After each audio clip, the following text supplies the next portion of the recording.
Ali McCoist was the Rangers match winner. Live tonight from the Bell's Scottish Premier Division, it's Motherwell, who are rock bottom against the leaders, Rangers. What a difference a year has made to Motherwell. 12 months ago, they were second, chasing Rangers hard at the top. Now they are on the bottom. Not much changes at Ibrox, though. They're top once again, only by a point, mind, as they chase their 8th consecutive title. Our guest here this evening, Charlie Nicholas. Welcome, Charlie. Nice to see you. Everybody's been asking, I know, but what on earth has happened to Motherwell? Oh, it's been a disastrous time they've had. I mean, you say mid-October since they last had a victory. They just can't score goals, Richard. That's the main problem. They've had Coyne and Arnott, their main goal scorers, out with a lot of injury worries, and they just can't score goals. This is how the Bell Scottish Premier looked 12 months ago. Bottom to top. Partick Thistle were in 10th place. Then it was Aberdeen, Kilmarnock, Dundee United, of course, who eventually went down. Hearts, Celtic 5th, struggling at the time. Falkirk, Hibs, Motherwell, 32 points from 18. Rangers on top. Now, it's a very different situation. 14 points from 17 games played. That's real trouble, isn't it? That's serious trouble. I think Alec McLeish is a real up-and-coming manager, but last season, as you say, they've done so well. Got into Europe, and this season's just been a real bad time for him. There's a lot of injury troubles, to his credit, but he's stuck with the style that Alec believes in, which is a passing game, and full credit to him for that, but they are in a bit of trouble at the moment. And having lost Dundee United last year, Aberdeen comes so close to going as well. Nobody's too big, it seems, to go down. There's no divine right to stay in the top flight, is there? That's definitely true. We even had it in England with Notts Forest going down a couple of seasons ago. There's no such thing as you're too good to go down. Dundee United went down last season. Aberdeen were lucky to stay up, and there's every chance, although it's very early yet, but Motherwell are in that predicament of being down there. And when you're stuck in it, it's so difficult to get out. Let's turn our minds back to the top. Rangers on top, but only by a point. Celtic pushing really hard, but it is very much a two-horse race, isn't it? Very much so. I think Celtic are 13 points ahead of Hibs, something like that. I mean, it really is a two-horse race this season. But if there's one thing for sure, the one team who will and can win the title from Rangers is Celtic. That has always been the case. Aberdeen went close on a few occasions, but Celtic really carry the big threat. The big pressure is Celtic, and they're playing ever so well. Does that make it a different psychological game as far as Rangers are concerned? Of course, Celtic are breathing down. Of course it does. Celtic are well renowned for finishing well. The last 5-6 years have started particularly badly. This time of the season, Rangers have got the league title wrapped up from Celtic. This is the first time they're putting on a serious challenge, and they're playing well. Well, this is how much Celtic have turned the heat up. They're unbeaten in their last 13. They've won their last 4.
Celtic, McNamara! What a goal by Celtic! And Jackie McNamara!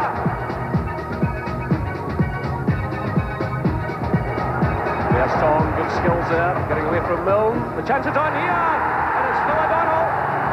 It's another terrific goal by Celtic.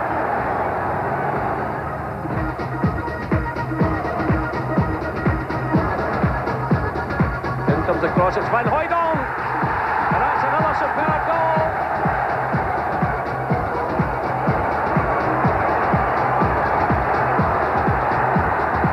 It's through now for Simon Donnelly, steadied himself, and it's number 4.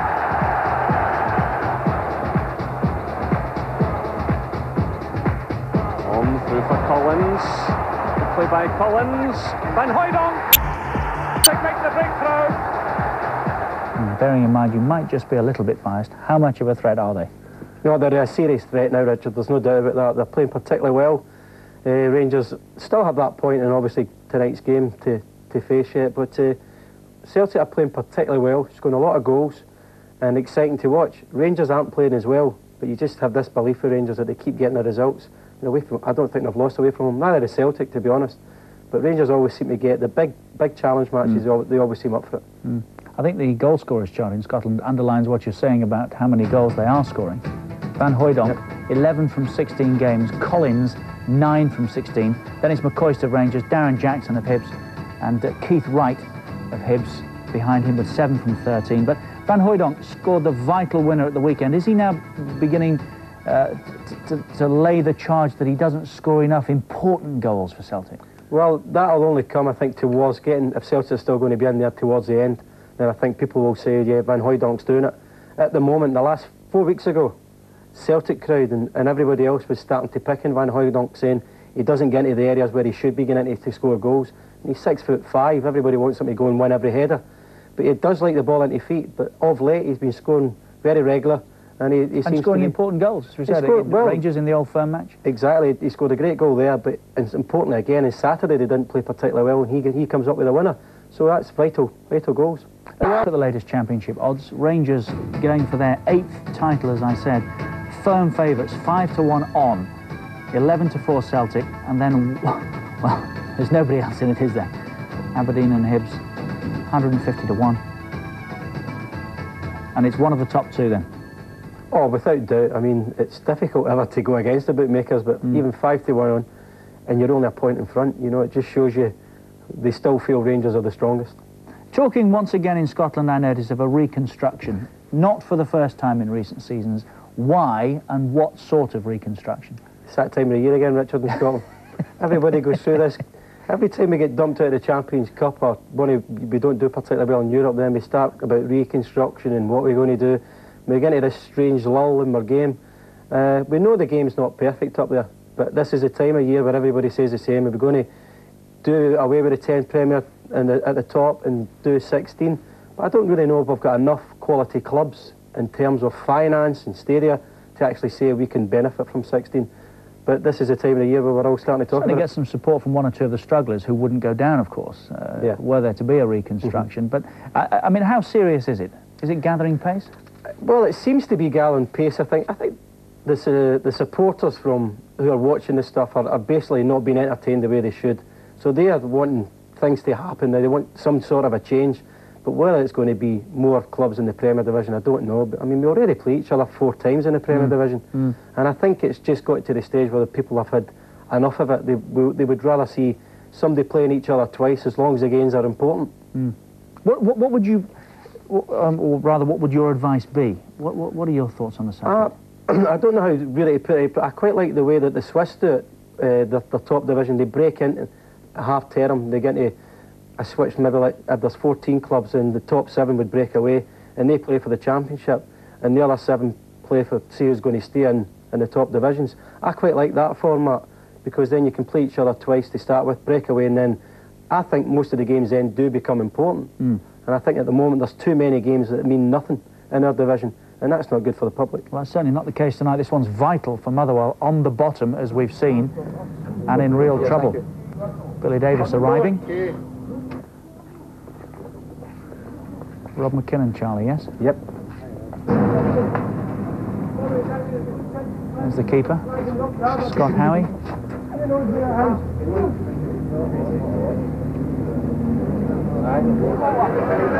One Rangers. Does that say a lot about the two teams? Motherwell, you get the impression, are drifting in. Rangers here, big time, big coach, big approach. Big time club with big ambitions. Although they've won 7 in a trot, they still are thriving for another opportunity to get back into the Champions League. That's where the money is, that's where all the prestige is, and that's where they want to be.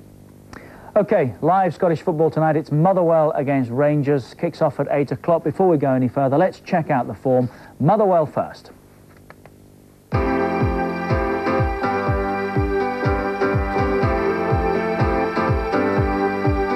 Motherwell were out of Europe before the season even started. Defeat on the away goals rule by the Finnish side MYPA was a bad start. Dougie Arnott got there first in the league, but they were held to an opening day draw after David Hagan equalised for Hearts.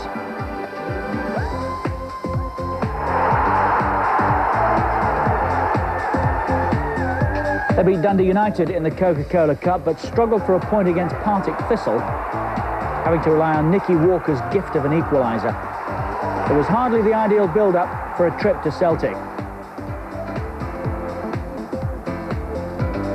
This is O'Donnell, he gets away from Martin. Oh, that's a marvellous goal by Phil O'Donnell.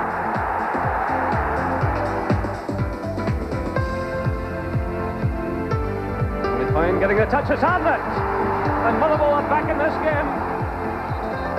But 4 days later, they were out of the Coca-Cola Cup, despite going ahead against Aberdeen through Arnott. John Ingles' extra-time winner put the Dons in the last four. The first league win came at the end of September. Kilmarnock were the victims, as last season's top scorer Tommy Coyne opened his account with 2, the second a penalty. Some hope then for a trip to Ibrox, but they were hit by Paul Gascoigne. Gascoigne going through, a chance here to score. That's a brilliant finish by Gascoigne. Good run by McSkimming and a header in. It's a great goal by McSkimming.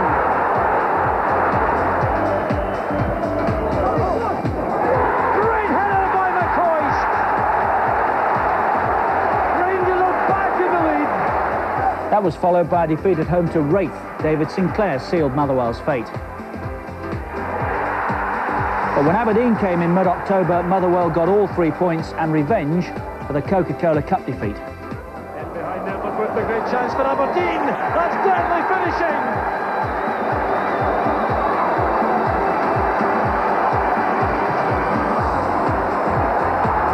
Here's Lambert.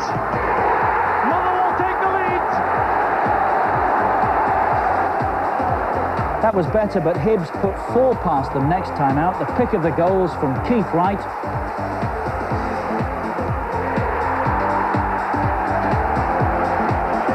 And Michael O'Neill.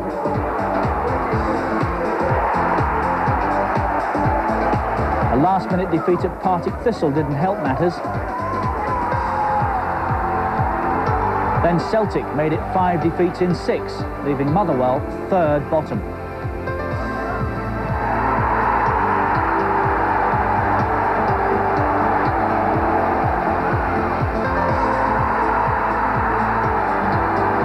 Alex McLeish picked himself against Kilmarnock, but he couldn't stop the rot, even after Alex Burns had put Motherwell ahead.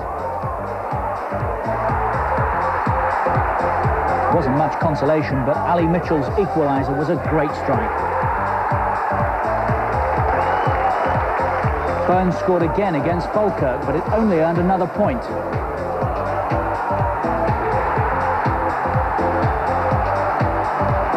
Hibs were the next visitors to Fir Park. O'Neill. Oh, just missed by Keith Wright. That's off what the chance for Keith Wright this time. Hibs are ahead. Rolling off that chance from Pivakovic. It's a good ball in. There's Keith Wright. The second for Hibs. Now they were just 1 off the bottom. They lost again at Aberdeen. Duncan Shearer's goal completing the slide to the foot of the table. Alex McLeish never sank so low in an illustrious playing career. He couldn't pick a better night to start turning Motherwell's season around. To date then, played 17, won only twice. They've beaten Aberdeen and Kilmarnock. Lost 7, 14 points, scored only 13 and conceded 20. Those 2 wins coming at home, where they've been held 3 times and lost 3. Only 7 points from 8 games played. Coyne, top goal scorer. This underlines really what Charlie was saying, with only 3 though. Arnott 2, Burns has got 2, and Hendry 2. average attendance, just over 6.5, 16 booked and 1 sent off. And the last 3 league games, drew with Falkirk 1-1, lost to Hibs 2-0 and beaten by Aberdeen by 1-0. The manager, Alex McLeish, is with Davy Propp. Alec, let me ask you first of all about the changes that you've made to the training routine recently, because we understand that the players have been putting in some extra hours. Well, it's not only recently, Davey, although it's emerged recently that we have been working at extra hours in the afternoons, but we've been doing it for a wee while now, gradually introducing it into the players' habits, because for a long time it's been going home at lunchtimes. We wanted to implement it at the start of the season, and we're going to gather a bit of momentum as far as that's concerned, but the players are quite happy to do it. Given the situation that the Motherwell players find themselves in at the moment, do you think they're finding it hard to relax and express themselves? I don't think there's any doubt about that. With the position and the pressure in the league, then it doesn't allow players to express themselves, as you rightly say. But, you know, what I will say is they're frustrated at the moment. The heads aren't down. I wouldn't say the heads are down, because they're making chances and they've missed a few. I hope we continue to do that tonight. We've just got to be more ruthless in front of goals. Now, the relegation area is unfamiliar territory to you. You're used to spending most of your time at the top end of the league as an Aberdeen player. Just how are you coping with this kind of pressure? Well, it's not a nice feeling. I'm not doing cartwheels about the situation, but there's a lot of points to be played for. And we've got a lot of players injured, a lot of key players injured. Players that have come in have done quite well for us. But, you know, when we're hampered by losing our captain for such a long time, and other key players such as Tommy Coyne, then it does take its toll, no matter the strength and depth you've got. Coyne in particular has been a very significant absentee. How quickly do you hope to have him back in a Motherwell jersey? Well, it's really just a case of Tommy saying to me, I'm okay, Gaffer, I can play again, I'm ready to play, and we'll step up the training programme. He's training at the moment, he's struggling a wee bit kicking the ball, he's still feeling a bit of pain in his knee, but he's feeling very strong in the running, so maybe not too far away. Good luck, Alec. Enjoy the game. Thanks, Stevie. Young manager, of course, whom you've played with at Aberdeen. Is this his first real test at the moment? Yes, undoubtedly. Last term, the manager before him was Tommy McLean. He'd done remarkably well, but he was a seasoned campaigner, very well organised, Tommy McLean. Alex came in, first go at it, and did well and got marvellous credit for it. This time, different pressure. But there's one guy who can handle pressure with a bit of humour, Big Alex the type. Although that doesn't come across there. No, well, he's getting a lot of pressure from his own supporters, so he's got to be particularly serious when he's talking about Motherwell's position at the moment. Anybody else would be, but you can bet your bottom dollar when he goes into that dressing room today, he'll be relaxing the atmosphere as much as he can. He'll last the pace, no problem. The fact that they're coming back in the afternoon and putting 2 or 3 hours work in, is, although he says that's something he wanted to introduce at the start of the season, yeah. Does that suggest that they're having a go as a result of the form, that they're trying anything to change things around? No, I think it's always been said, I think Andy Gray's a great believer of this also, is when you're in trouble, you look for a bit of luck, a bit more luck than you've been getting, and then you've got to concentrate on hard work. And that's really the only thing that can get you out of it. There's no solution to the problem that Alec is facing. He simply knows that they're making chances, they ain't taking them. Lack of confidence, they need a little bit of luck and hard work, and then you get the benefits. Just £200,000 to spend in the summer. Otherwise, it's virtually the same personnel. But that underlines, yeah, I suppose, how difficult a job it is. Well, of course. I mean, last season he sold Phil O'Donnell to Celtic, 1.75 million, and then this term he's only spending like £200,000. They've refurbed in their stadium, done it well, but at the same time, when the team needs strengthened, Alec could do we strengthen it at times. And now, live tonight on Sky Sports, it's Motherwell against Rangers. Top, of course, by a point, Rangers. This their game in hand this evening. So they'll go into the Christmas period with the four should they win it. As Charlie was saying, the Champions League is what they have their eye on. But Motherwell are desperate for points and will give nothing away cheaply tonight.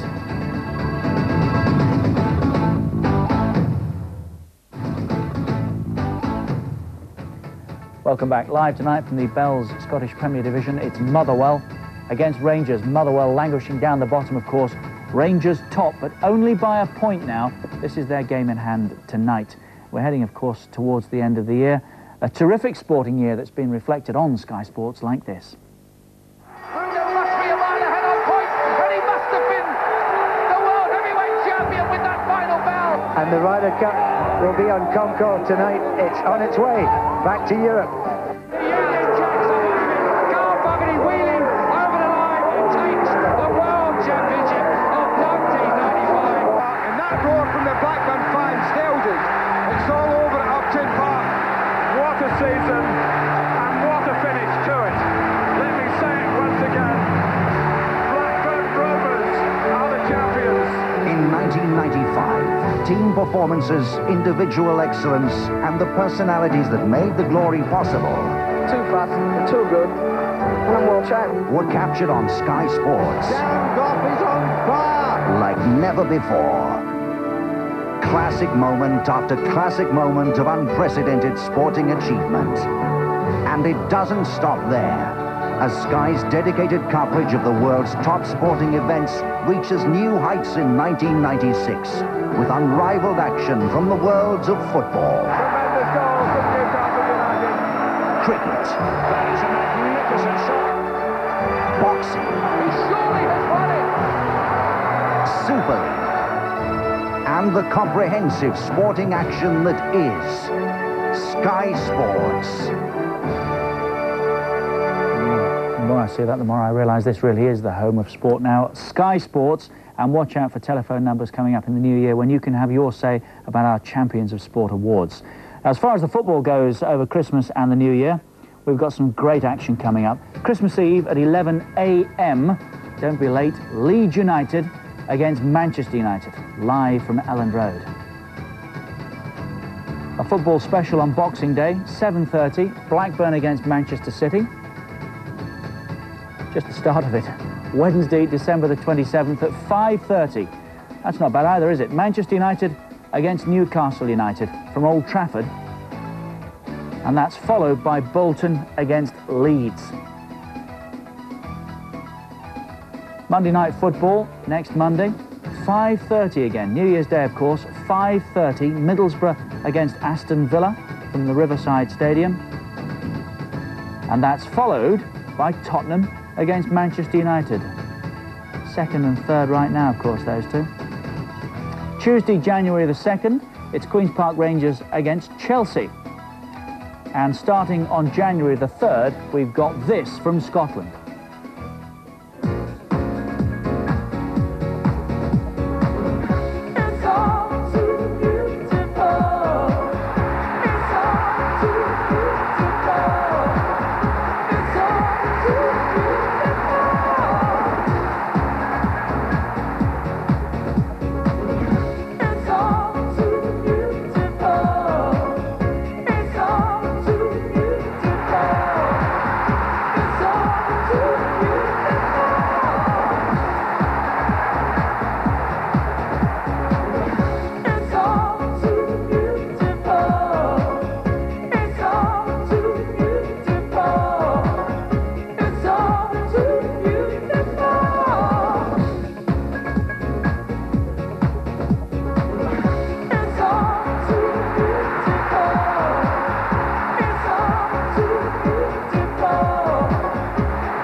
A lot further ahead, of course, but what are you doing over Christmas and the New Year? Watching football? I will be watching football. Unfortunately, I'm playing football. Oh, of course. But, yes, from time to time, yes, I'd forgotten that. I must admit, there's some tremendous games coming up. I mean, Manchester United involved in 3 games, maybe Tottenham, Newcastle. Big games as well for Manchester United. Absolutely enormous games for Manchester United, as well as the Championship itself, but the Scottish games also, some absolute corkers. I think we've got the last 2 Old Firm games as well, live, between now and the end of the season, both of which could be hugely significant. Massively important. January's always been the month for me which tells if somebody's going to make that little gap, and January's a very important month for Rangers Celtic. Easter comes around and we're saying, well, is this the period? We're always talking about it over Christmas and the New Year, of course, because the games come thick and fast at this time, don't they? Well, they do. I think this is more important time in England than it is in Scotland, because, I mean, we are down to 2 teams trying to win the Championship in Scotland, whereas in England you've got the choice of still 7 or 8 yet. Terrific festive period that we have to look forward to. And tonight, of course, we're live at Fir Park, Motherwell against Rangers. We've seen how Motherwell have been getting on. Let's check out Rangers now.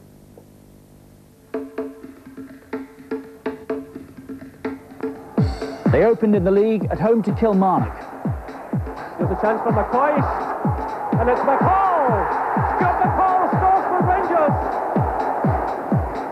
Rangers! They scraped through in the Coca-Cola Cup against Stirling, then put 4 past Wraith Rovers. McCoist getting 2.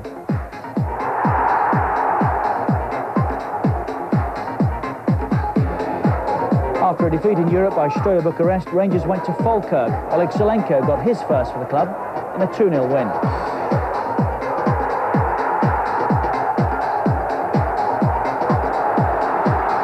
The first Old Firm meeting of the season came in the quarter-finals of the Coca-Cola Cup. Super Rally stole the show. Gascoigne, great chance there, it's in, it's a goal for Rangers! Darren Jackson and Hibs inflicted their first defeat of the season.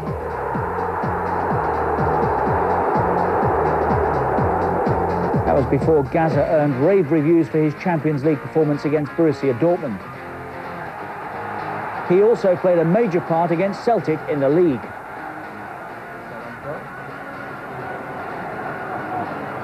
Well, that's good play, good one.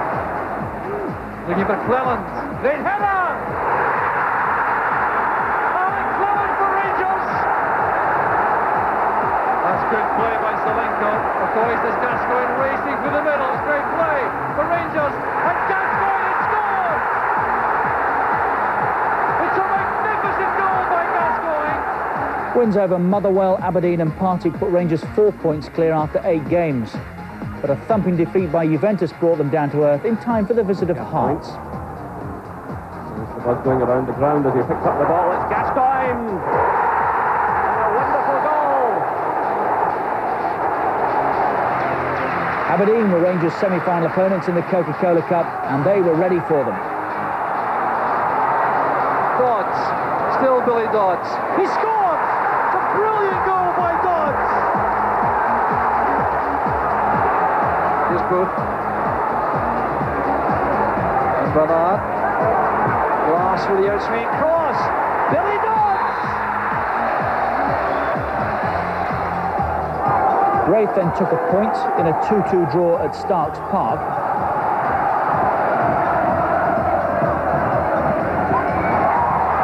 That was followed by a hammering at Ibrox by Juventus and 2 league wins before Roy Aitken took Aberdeen to Ibrox. Beautifully taken down by Jess. Now he has some space to utilise coming forward. Lining us up the shot. It's a classic from Jess.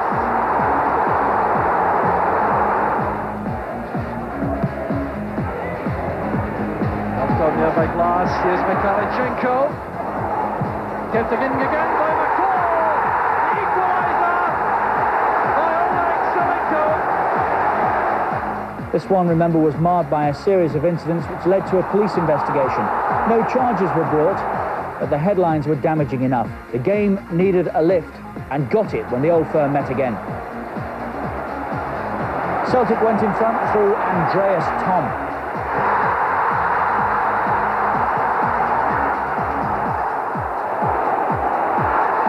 Chance on here for Laudrup. And it's a great goal. There's Tom who strikes it. Hughes is well forward. Clings for a penalty kick there as he was challenged, and it's given. On Collins. Starts his run. And it's gone in. Gascoigne strikes it in. And it's there. Super Ali does it again. It's a slack one by Boyd. Almost allowing Solenko to come in. He's got it again. And it's gone in. That's a own goal. So Celtic with it all to do now. Josh McKinley gives the cross. It's Van Hooydonk. And that's in. Well, this is quite incredible. Gaza marked his last match before a ban with the second in a 2-0 win at Hearts.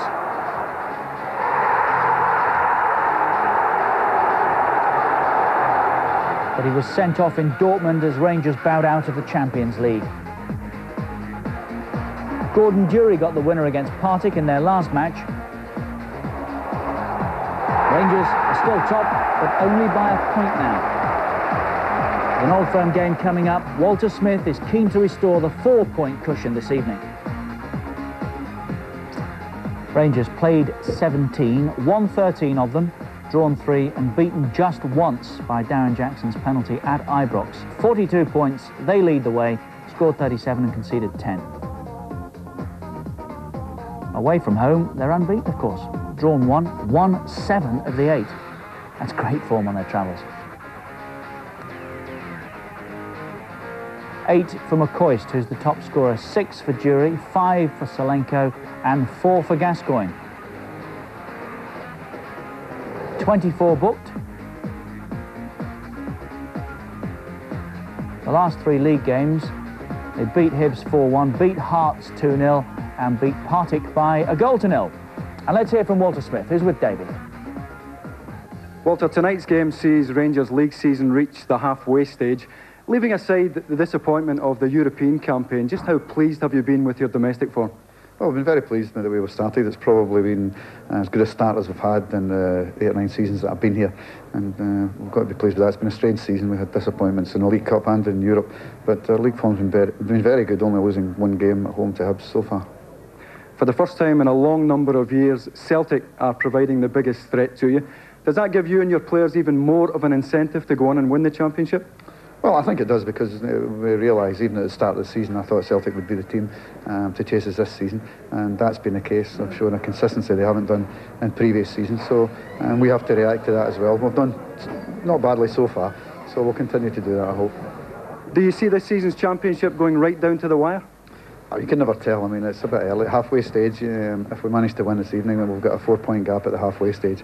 You would settle for that. It's probably been in as good a position as we've been in over many seasons, and I just hope that we can keep our consistency going. We've had a few injuries in the early part, as we have tonight, and we've got not got a very settled team.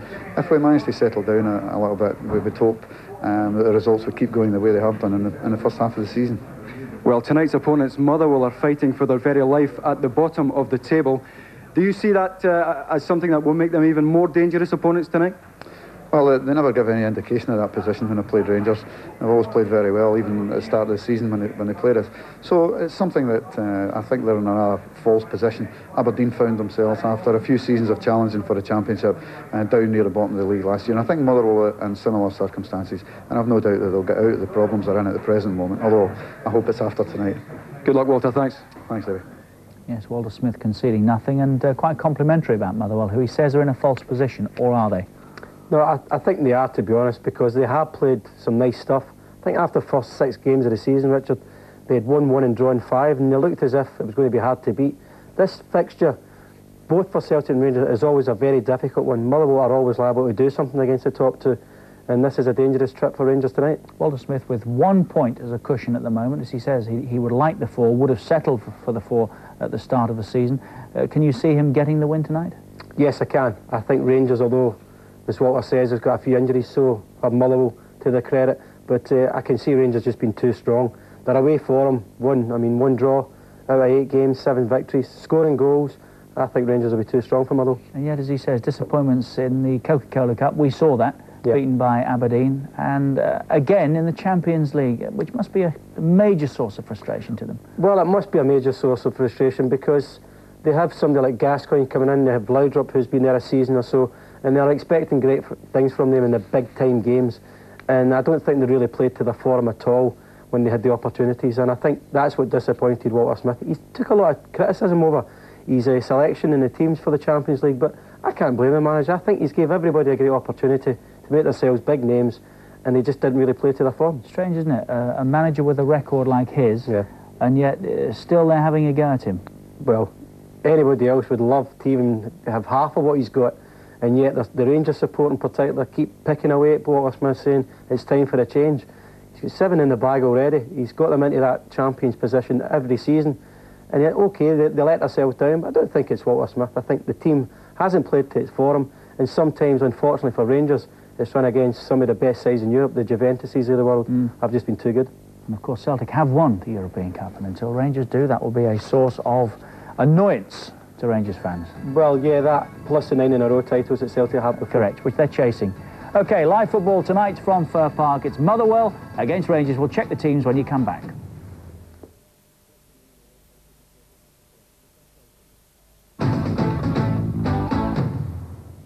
More live football from Sky Sports tonight from the Bell's Scottish Premier. Motherwell against Rangers.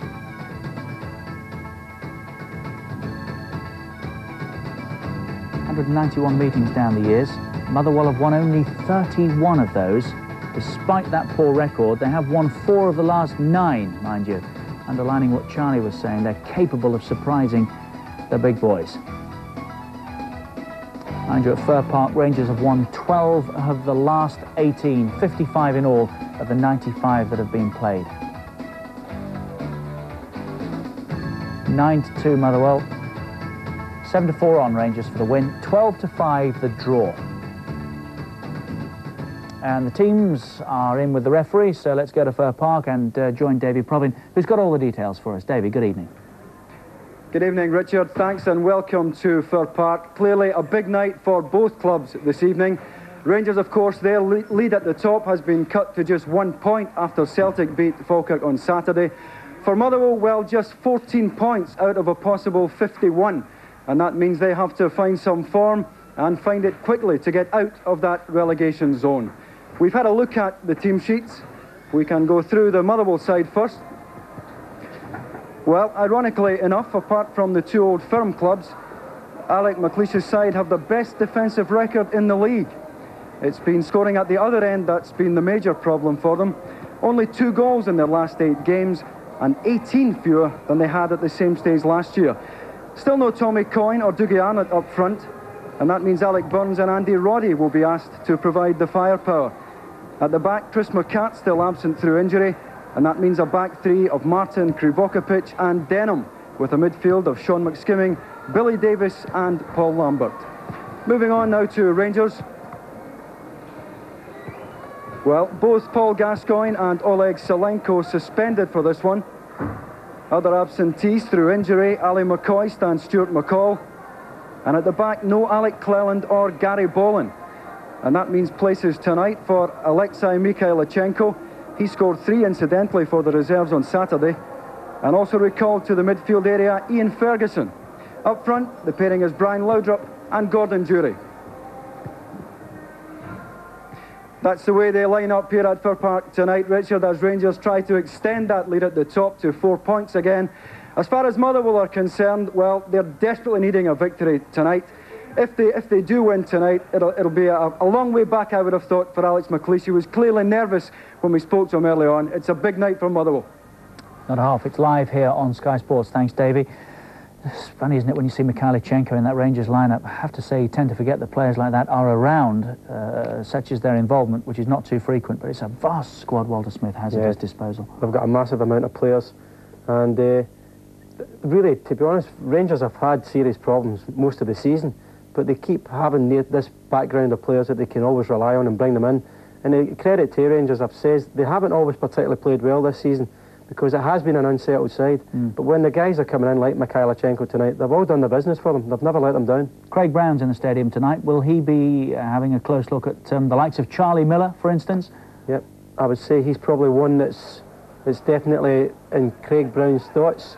There's always a gamble in Scotland when you think you're going to rush young players into maybe the championship finals. But this little lad has got tremendous talent. I played against him when I was at Celtic in the reserves, and he started off as a centre forward, scoring lots of goals, very bright player, and now they've converted him back into this midfield role. But he's got tremendous drive, and he's scoring a lot of goals. He's been in and out the team in spells this season with, I think, shin splints, which is quite bad for a young player. But he's come through it again, and a very big future for this guy. It's extraordinary progress for Miller, isn't it, if he does make the Euro 96 squad? Well, it's tremendous progress, but see, Rangers have bought so big. I mean, they bought the Gascoignes of the world, the Laudrups, and this wee fella has come through on his own merit. I mean, he is there in merit. He kept his place last season, no problem, and the only time he's been out this season is because of shin splints. So it just goes to show that the talent is definitely there. That's Charlie Miller of Rangers, who, as we said, Craig Brown might be just casting an eye over tonight as he thinks about his Euro 96 squad. Now, what about Scott Howie, who keeps goal, of course, for Motherwell? We saw him infrequently with Norwich. We saw him make his debut, in fact, if I remember correctly, for Motherwell against Hibs in a goalless draw about a year or so ago. And he won that night the Man of the Match award. He's made the position his own since, hasn't he? Yes, he has done. There's a lot expected of Scott Howie. I mean, he went to Norwich and didn't play very much, being under Brian Gunn.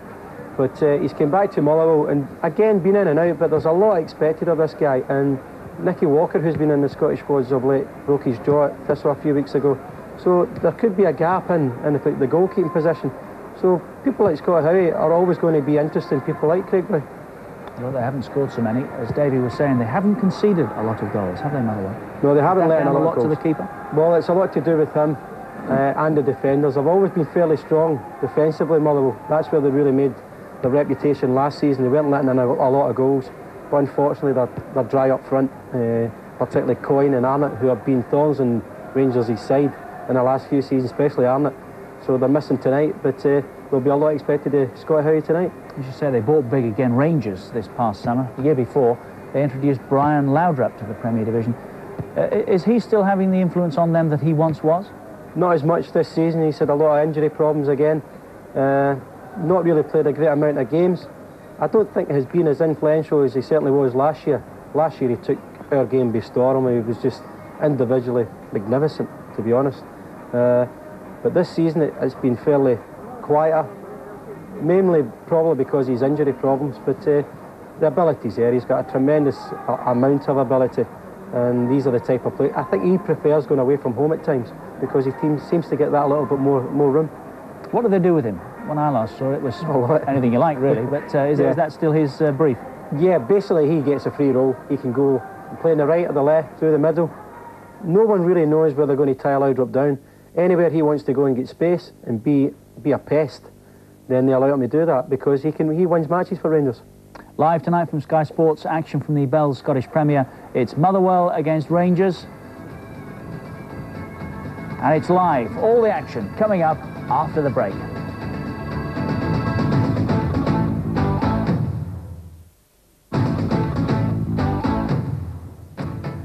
Just about ready as well. Fir Park tonight, live football from Sky Sports. It's Motherwell against Rangers. And that's where we're going in a moment or so. Before we do, Charlie, where are the points going tonight?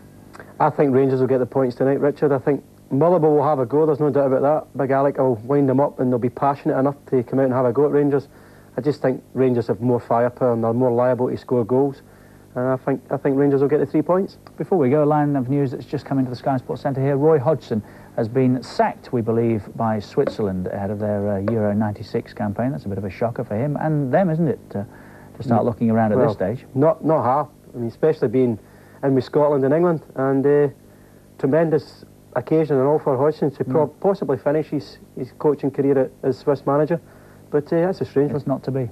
Anything else that we get, we'll keep you up to date with during the course of the night. But right now, let's go to Fir Park to join our match commentators this evening, Terry Butcher and Jock Brown. Hi Richard, very cold indeed up here at Motherwell, but still it's going to be a big night because both sides really need to win this match. Motherwell, of course, at the bottom of the league, and Rangers only 1 point ahead of Celtic at this point. And Terry, if Rangers slipped up here, it could have some effect on the league chase.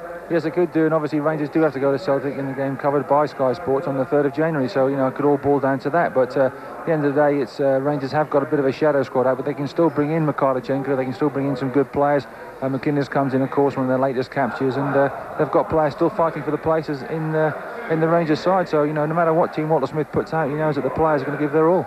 You've also got a problem with Motherwell in the sense that they have a confidence crisis. Only 2 goals in the last 8 matches. And no wins. Well, Alec McLeish's got a problem because he's preached the philosophy of trying to play good football, attractive football and everything else, but he hasn't got results so far. In fact, they've only scored 13 goals. So what does he do now? Does he say to his side, look, go out there and play your sort of football you have been playing before and hopefully it'll turn around? Or does he just hope for possibly the worst game in the world and those 3 valuable points? You know, it's a bit of a dilemma that managers face when they're at the bottom of their tables. And of course, no Dougie Arnott, who's the hammer of Rangers in the past. He scored a lot of goals, 3 last season he scored. They scored 2 goals here to win the match, but 2 goals to 1 a year ago.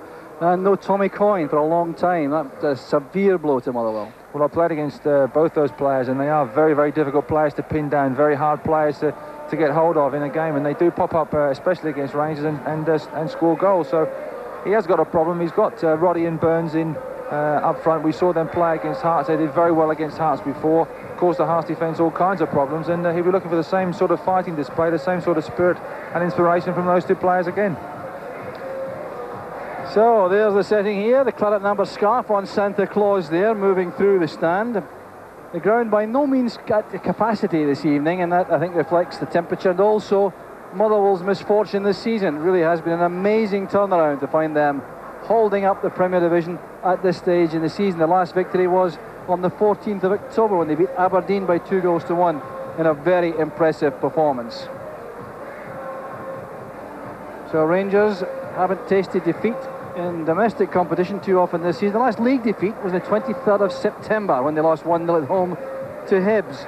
Apart from that, the only other domestic defeat was in that Coca-Cola Cup semi-final against Aberdeen when they lost by 2-1. So they beat them very young in these parts.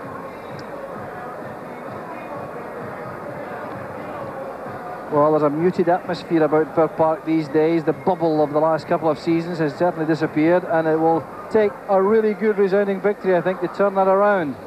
So these supporters coming here more, I think, in hope than expectation tonight. But Motherwell certainly a side capable today of playing some excellent football. Yes, they do play some very, very good football. They like to pass it around at the back and trying to spread the play, trying to open up the opposition, but I think deep in the back of their minds they know that if they do give the ball away against Rangers, in particular if Brian Laudrup picks up the ball, then they're going to have a very torrid 90 minutes. I mean, if he's on form, then no matter what team he's playing against, he'll do well, but because he just runs with the ball and opens up the opposition.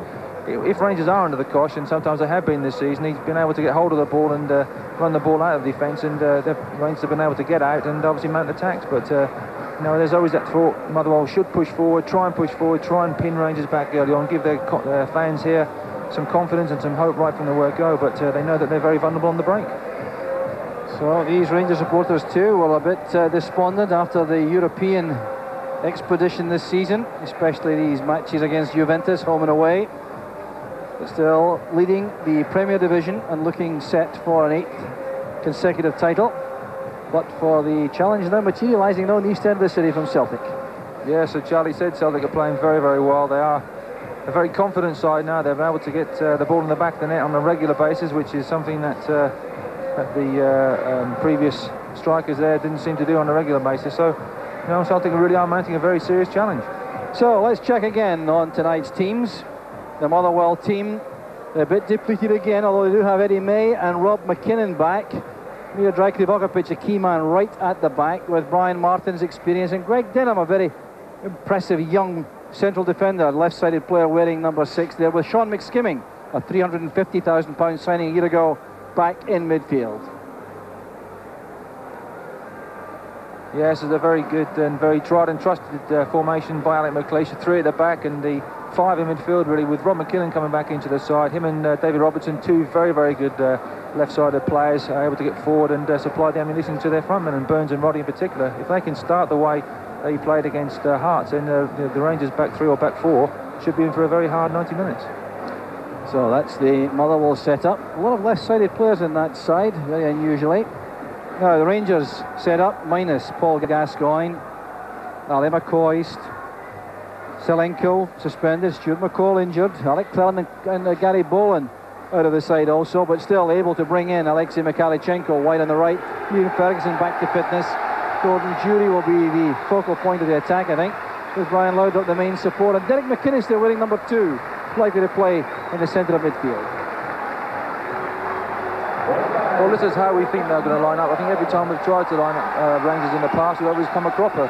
But Mikhalichenko's gone onto the right-hand side, I think, doing a bit like David Cooper, able to play or ping balls in with his left foot to his strikers. But there'll probably be a 5-man midfield with Laudrup floating around up front and Gordon Jury up front on his own.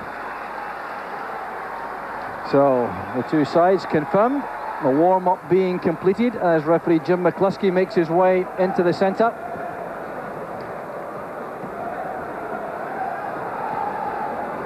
The referee has a very impressive record. He's handled 3 League Cup finals in Scotland on 3 different venues: Ibrox, Parkhead, and of course the National Stadium at Hampden Park. A very experienced official, 22 years as a referee, and on the FIFA list, of course, one of the most highly rated officials in the country.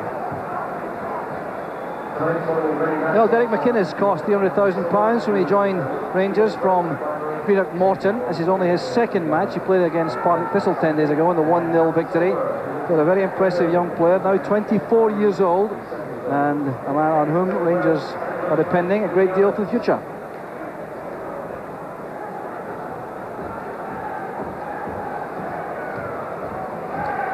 Brian Martin, thinking no doubt about European Championship finals in England next summer. He's been a part of the Scotland squad in the last year or so and has performed creditably when he's been called upon. Had some injury problems this season though. He's skippering Motherwell tonight in the absence of Chris McCart, who's a long-term injury victim. So off go the Mascots. The formality's almost over. Still not the kind of noise and buzz you would normally expect around the stadium. It'll take some action, I think, from the middle to change that. It's Motherwell at the kick-off. Brian Loudrup and Gordon Jury being waved away there.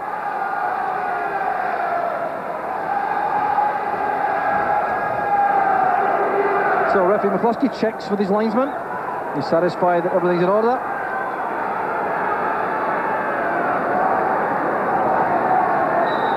And this crucial Premier Division match is underway. With Billy Davis slotted straight into the centre of midfield. Billy will face Charlie Miller. And you're already starting on the right-hand side of the Motherwell attack. David Robertson back in the defensive position at the start. Eddie May, another player who has been troubled by injury this season, signed from Falkirk last season, a deal worth around £300,000. Steve Cook and Paul McGrillen going to Falkirk, a cash adjustment.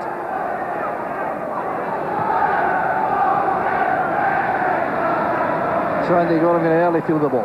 I think we got it right this time, Jock, with the lineup. So Mikalichenko's gone onto the right-hand side of midfield. Load up on the left-hand side a little bit, with Rangers really playing through at the back, playing 5 in midfield. So it's a sweeper system versus sweeper system. Here's Goran Petric, put under pressure by Andy Roddy.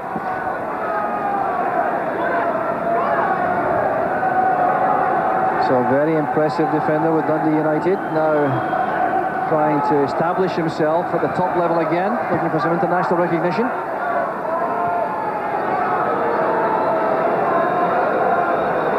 Andy Gorham has had 12 shutouts in 26 matches this season. Ian Ferguson's layoff. This is Miller. And now Loudrup dropping deep. David Robertson racing ahead of him. But not quite that far ahead. Here's Krivakovic. And delightful skills again from the Motherwell defender. That's a bad clearance though. And Scott Howie relieved to see that go wide.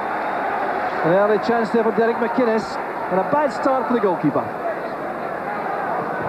Yes, the back pass was just right. He seemed to cuff it here, went to Derek McInnes. He first thought he could have a proper goal, and had that been on target, I think Scott Howie might not have got back across his goal. So a bit of a nervous start by Scott Howie.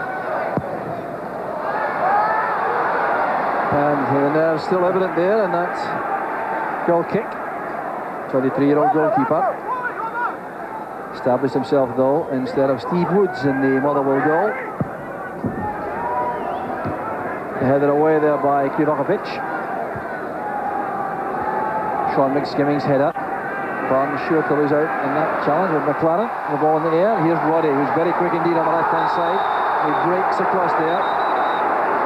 Ian Ferguson showing his displeasure. That free kick being awarded against him. Another injury-troubled player. That's McKinnon trying to make progress. Alexei Mikalichenko's presence over there on the far side might pin McKinnon back rather more than normal, Terry. Well, it might do, but I'd just be a bit concerned if I was Wallace Smith that Mikalichenko's not left with McKinnon all the time to try and block his runs if Rangers do get stretched on their left-hand side. Mikalichenko's not the quickest of people, with all due respect, and McKinnon likes to attack and get down that left flank, so we could see a bit of a battle between these two. McLaren playing it along, using the pace of Jury. That's young Greg Denham tidying up. Now Krivakovic.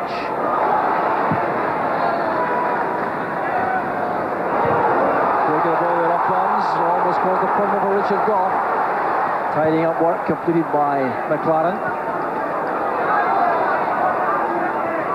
Good play by Ferguson. Miller showing his two-footedness with a quick pass to Laudrup. David Robertson outside him. A reasonable shooting chance that for Charlie Miller. Well, capable of doing a lot of damage in the opposing penalty box. He's only scored twice this season for Rangers, but capable, you would think, a lot more than that. Well, it's well worth the strike, really, because Laudrup plays the ball in here.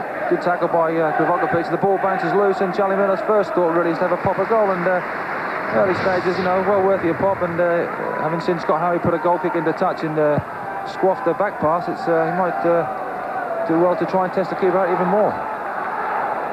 Confident play by McLaren.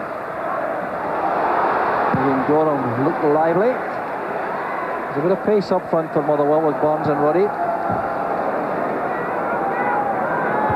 Push by Ferguson into McSkimming. Sean McSkimming, a B international for Scotland. The offside flag up against Roddy. Andy Roddy, of course, very anxious indeed to break his scoring duck as a Motherwell player. Cost £150,000 from Aberdeen just over a year ago. Still to find the net in his new club's colours.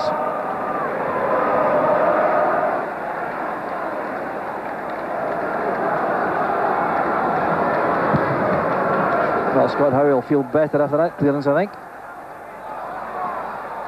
Lambert trying to get on the ball there in the midfield, and Motherwell really do need Paul Lambert's kind of passing and control in the middle of the field. Well, he's a good player. We saw in the previous game against Hearts. He's unlucky not to score from a great volley onto the far post, and he's one of the players that does get forward, likes to build up attacks, and can play the left-hand side or right-hand side of midfield. Motherwell started the better off, picking the scraps up better in midfield, and he knocked downs. Lambert in particular, and Billy Davis getting hold of the ball a little bit too much for Wallace Smith's hopes, I would think. He'll be just concerned just to get Brian Laudrup on the ball a little bit more. As Jury to Laudrup. Led long by McSkimming, looking for a chase there from Andy Roddy.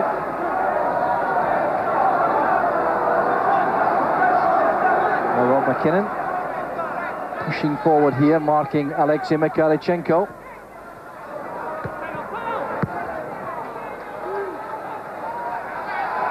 Jury with Martin, two very powerful players. The throw goes to Motherwell.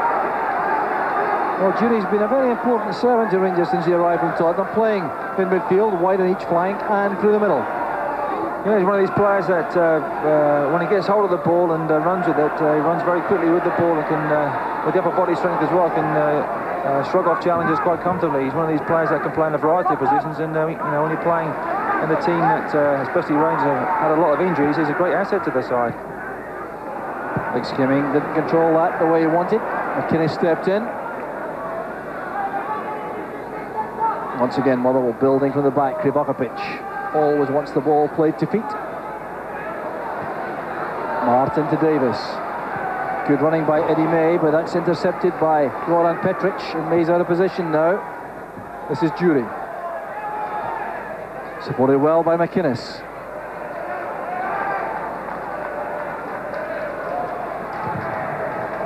McInnes did well again, closing down Martin. Here's Charlie Miller. Krivokapic getting back. Superb tackle by Krivokapic.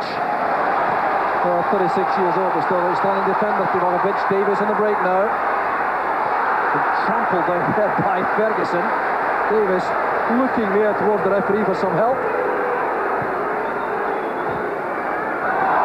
Beautifully taken by Charlie Miller, but a dramatic fall did not impress referee McCluskey.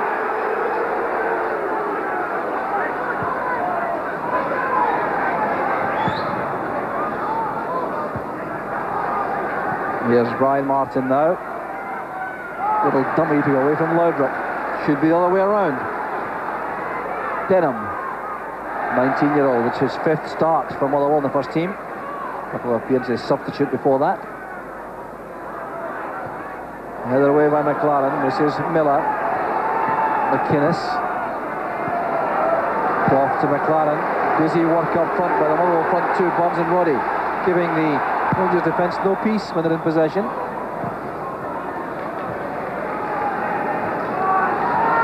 Kickoff.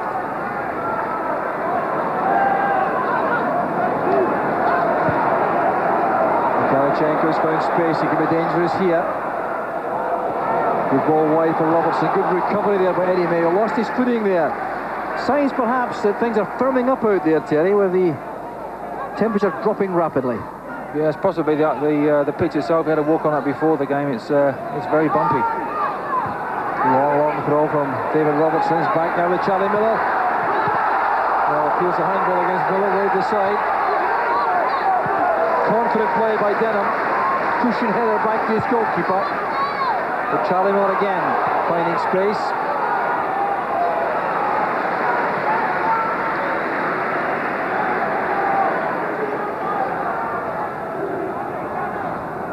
Charlie Miller has been very heavily involved in the opening spell in the match.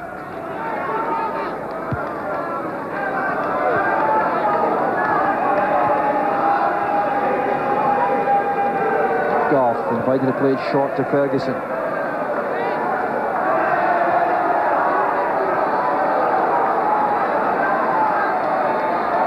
Loudrup has been given a roaming commission. He's dropping off very deep to try to become involved. Look at the work being done here by the Motherwell front two. Now Loudrup. Good cover provided by Martin, but Lambert's backtracking efforts helped. Martin's timing was good in the challenge.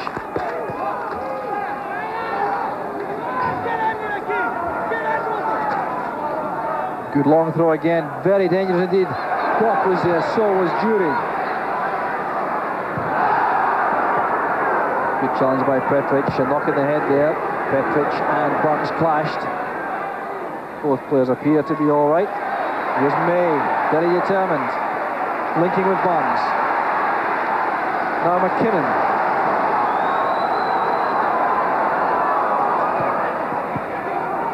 This is Roddy under pressure from Mikhailichenko.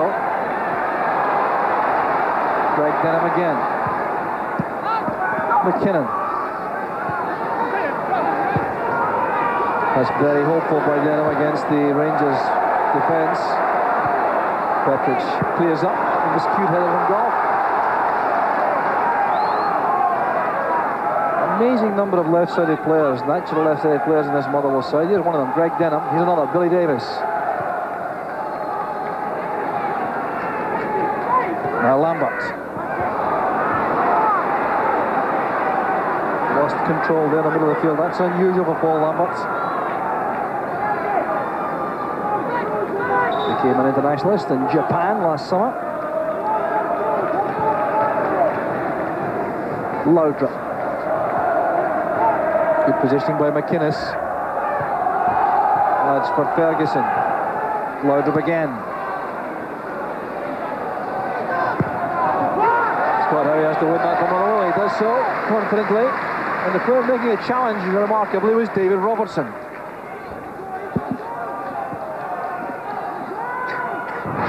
It's quite amazing, really. Loudrup and Mikhailichenko got on the ball a lot more, posing problems, but Scott Howe will be pleased after a bit of a shaky start to come and grab that ball.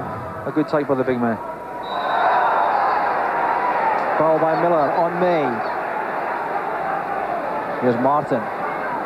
Settling in process for Motherwell, continuing. He's slimming up well to that, slightly missed time. Here's Billy Davis. Eddie May supporting. Great chance on here for Motherwell. There's Lambert. Great save from Godham. Well, a gap opened up in the Rangers box. Yes, a great ball in by Eddie May. Paul Lambert takes it well on his right foot. Great shot, and Andy Gorham there just gets one hand to it. Luckily for Andy Gorham away, the ball bounces down, but you see it from behind the goal. Gets his hand down well, big hand, strong hand. Ball bounces up and catches it at the second and 10. But a great save by Andy Gorham kept Rangers in the game then. Very important save by Gorham. And I wonder what thoughts are going through the mind of Alec McLeish on the Motherwell bench. Such difficulties in finding the net in recent matches, and that was a golden opportunity, and Lambert did nothing wrong. This is Davis. May caught in two minds, I think. Well timed by Martin. Here's May again. Lambert in good position, wide on the right. That's Barnes. Well tackled by Goff. For the Motherwell supporters getting something to cheer now. But a good little spell, this. Yeah, really good spell by Motherwell. They're really getting the ball into the Rangers box quite a few occasions, low and high. Rangers haven't been able to clear their lines, and the Laudrup could have got the ball and took it away, but Brian Martin won the ball back, and now they have a corner, a chance for another left-footed player, to Billy Davis, to whip this ball in. Well, won by McLaren to the near post.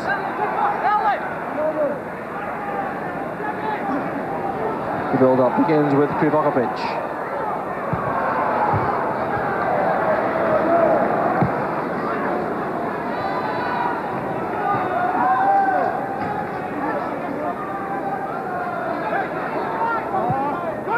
Roddy to me. The run's made by Burns, he's onside. Difficult ball to control at the corner flag. Frustration on the face of the Motherwell youngster.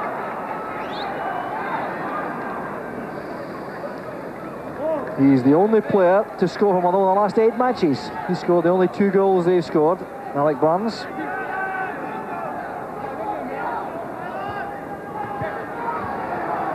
That's good play again from Motherwell. Eddie May under severe pressure there from McInnes. Martin did well against Jury.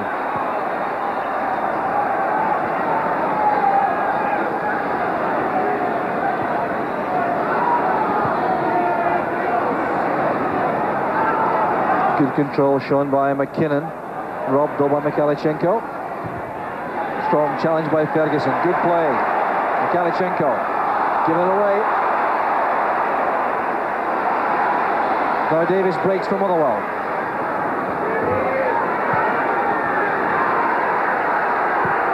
Space over the far side, occupied only by McKinnon for Motherwell. The pass came from Lambert. Next Kimmy.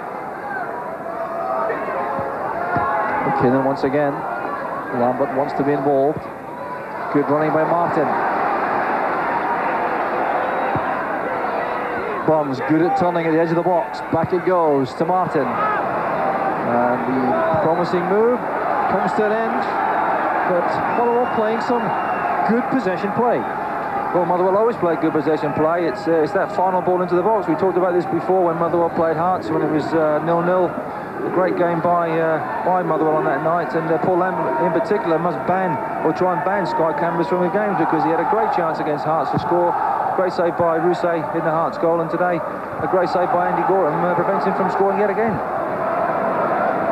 So Motherwell still dominating in the middle of the field at this stage of the match. Getting good support from the back men, like Martin. Good pass from Goff. Loudon again met by Martin, who's played against them very effectively so far in the match.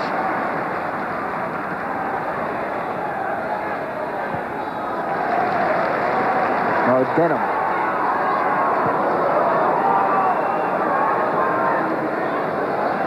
Pascal Harry now.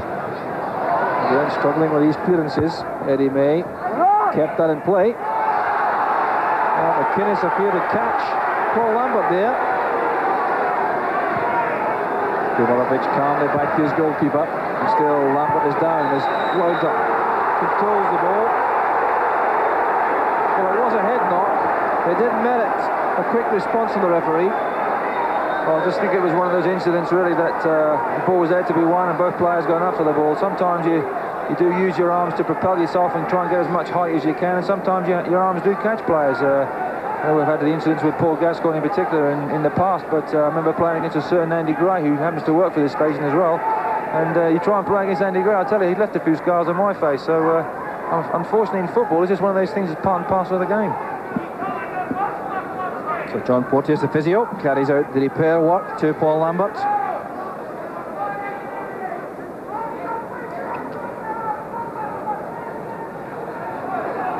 Well, clearly, he took a bang there from Derek McInnes while the ball was in the air.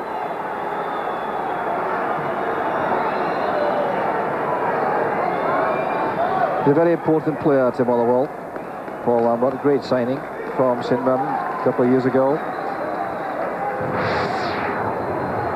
There it was there, just both players, you see Derek McInnes' right arm just up there, but the ball was there to be won, and in fairness to Derek McInnes, in fairness to the referee, it was just one of those things that happens in the game.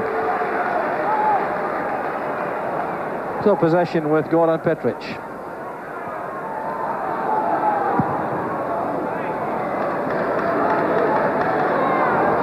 Jury strong against Buildup. Good judgment shown there by Denham. Early impressions, Terry, on Greg Denham, left-sided central defender. Well, I think he's done very well. He's got a good left foot. He's looking to get the ball forward all the time and as sharply as he can, but looks very confident, can flick the ball through his legs and looks very comfortable on the ball, which is a feature of any player in this Motherwell side. So I've been very impressed by him so far. Roddy's header. Here's Barnes. Well tackled by Miller. Then by McInnes. Determined play by the Rangers midfield players. No orchestration there as David Robertson's pass goes astray. He apologises there to Laudrup.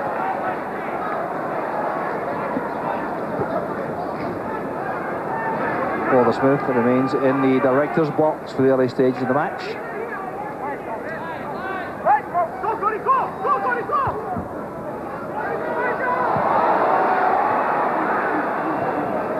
Well, that's a good turn by Miller. Well tackled there by Davis. Foul surely there. Well, possession remained with Motherwell. That's why.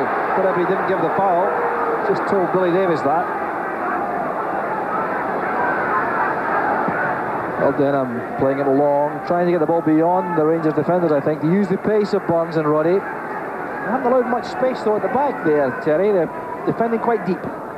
Yes, they're defending quite deep, but they've had one chance. Motherwell, Paul Lambert's chance really should have been in the back of the net. They've had one chance, and really the front two, Burns and Roddy, haven't been able to get any change out of the Rangers back three so far. But it took a midfield player to come through and a good ball from Eddie May so far. But Oliver Smith will be disappointed with the Rangers' start, I think, so far. They haven't really got the ball down and past as much as they can, and they haven't been able to get Laudrup on the ball in really advanced positions. Well, here's Ian Ferguson.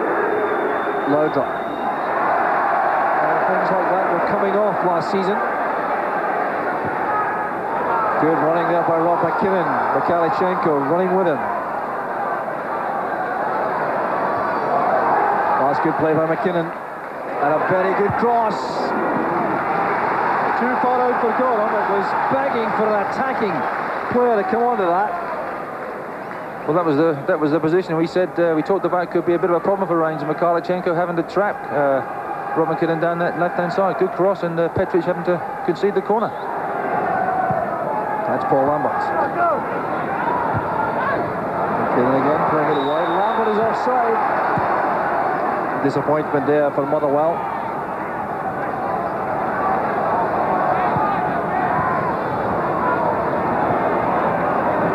Very interesting indeed, the possession going Motherwell's way so far. I think that bears out what we think we've been watching, Terry. Well, the fact is that Motherwell have had the possession, they've had the better territorial advantage, but that final ball has always been poor. Charlie Miller's pass, looking for Laudrup on the run.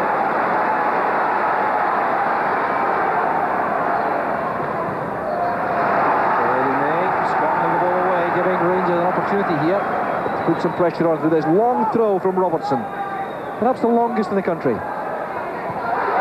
That's why Goff was up. McLaren and Petric left at the back as Goff went into the box for that throw.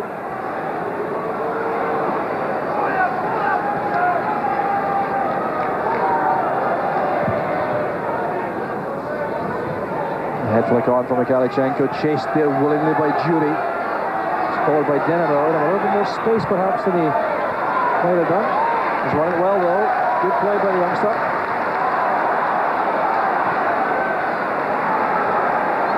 Laudrup. Hustled all the time as soon as he gets possession. This time it's Roddy doing the backtracking work. No way through there against Eddie May. Oh, nimble feet shown there by Roddy. Throw goes to Motherwell. Andy Roddy, a major enigma really, Terry, for Motherwell. Showed so much promise at Aberdeen early in his career.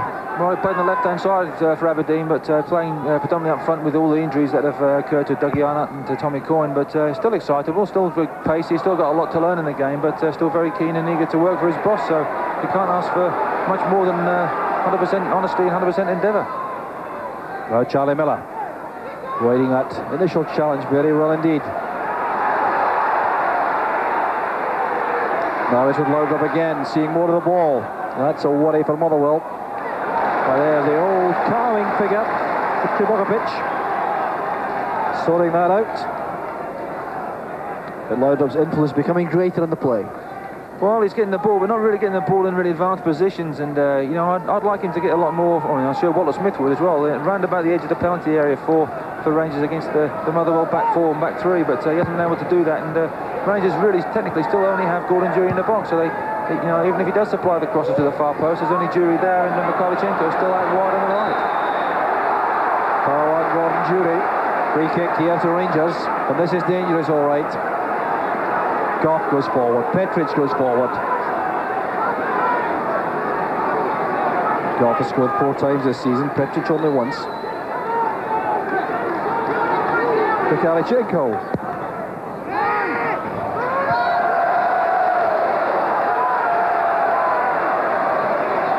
No, Petric complaining. I think he was pushed there. I wonder if Gordon Petric swears in Scottish, or does he swear in his native tongue? But I think he was just claiming he was pushed. Any good centre-half, Brian Martin was marking him in particular. Any ball that's you know that you're the last pair jumping for the ball, you do tend to leave your body in the way and make sure the ball runs out for a goal kick. And I think he just felt he was just being shoved out of the way by Brian Martin. But if he was, then Brian Martin did his job very, very well. This is a big skimming. McLaren usually very sure-footed with these passes. Here's Davis. Advantage applied there. Miller was certainly fouled.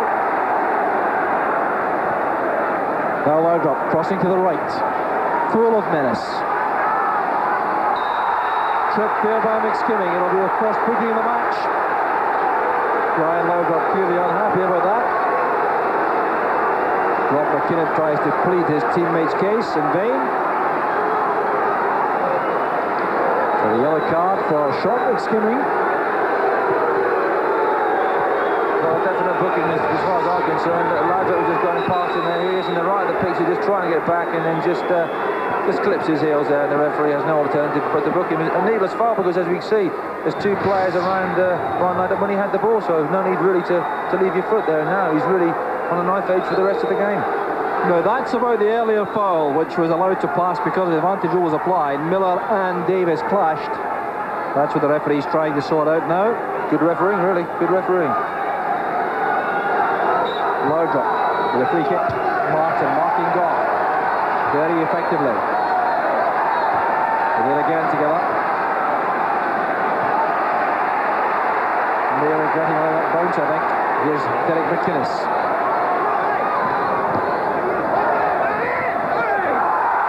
Good challenge by May. Confident play from the defenseman, although that's quite remarkable, that tight corner. This is Davis, so determined. Former Rangers player, that's where he started his career. Miller wins it back. Helped here by Robertson. Suddenly the pace of the match is lifted.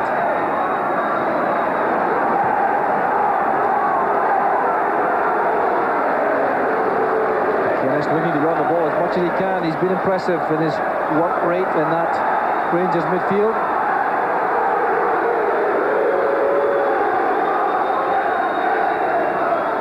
Good hustling defending though by Motherwell in the middle of the field, not allowing Rangers time to build up passing movements. Here's Petric trying again. Mykhalichenko's crossed to the left.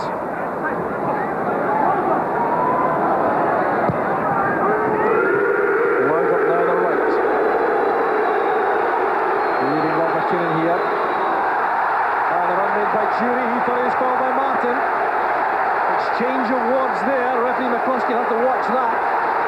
These 2 players getting a bit irate. Here's the pass from Laudrup, and you can see Brian Martin there. You can see his left hand just holding back Gordon Jury. Now, whether Jury was offside, I'm not too sure. But the incident unnoticed by Jim McCluskey. But as far as Gordon Jury was concerned, he was pulled back, and we could just about see Brian Martin's left hand. So probably Gordon Jury did have a bit of a case. Certainly not at all pleased with the back shot from Martin afterwards. It just proves when Brian Laudrup gets hold of the ball and runs at the Motherwell defence that doors seem to open, and a good ball inside to Gordon Jury, and that could have been a penalty, but the referee didn't quite see it. Strong challenge by Robertson.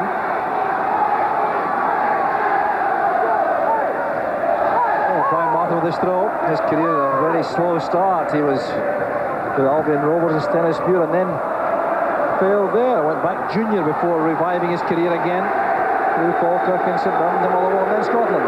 Here's Laudrup again. Now Gordon Jury. Well, now Gordon Jury getting a little bit heated here. Saw Brian Martin there and thought about a rash tackle, I think. With Charlie Miller. That was a good chance. He's been in the one or two knockdowns there at the edge of the area tonight. Yeah, that's right. Good long throw again. Richard Goff is the man in the penalty area. Two Motherwell players against Richard Goff. The ball bounces down for Charlie Miller. Can't quite keep the ball down, but that's about the third chance. You're right, Jock. It's about the third chance he's had when the ball's dropped into him. Round about the edge of the penalty area, around about 20 yards, 18 yards out, and hasn't been able to really get a decent shot on target. Goff on his own. Tackled well by McSkimming. Well, there are signs, though, the Rangers are just taking a grip in the game. Motherwell certainly worked very hard at the start, but an indication here that Rangers are taking some control. Here's Ian Ferguson. Now Petric.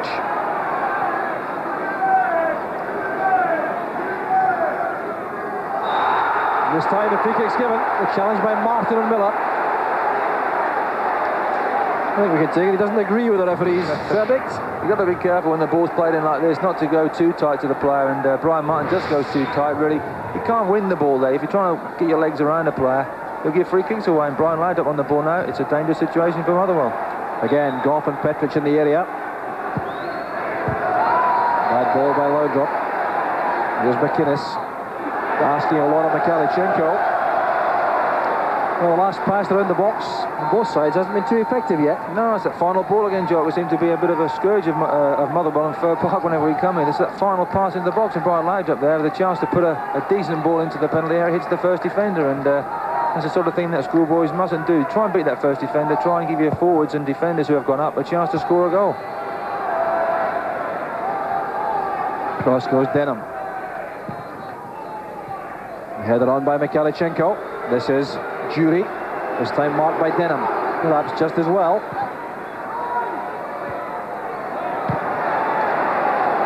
Lambert's clearance straight to McInnes.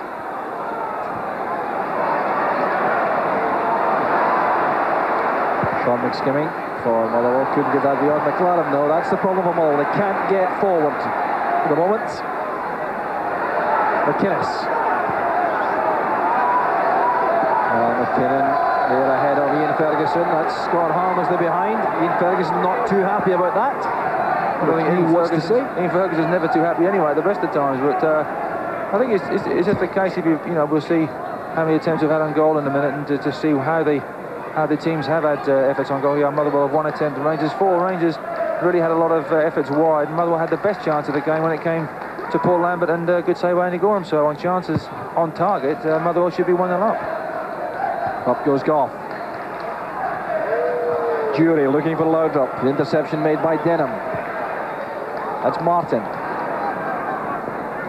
Barnes trying to inconvenience Petric here. Laudrup against Denham. Showing his strength as well as his skill there. And back comes McSkimming. Well, the referee saw nothing wrong there. Pivotovic. Well, Jim McCluskey, the referee, is one who is renowned for wanting the game to flow. He doesn't like to give free kicks needlessly.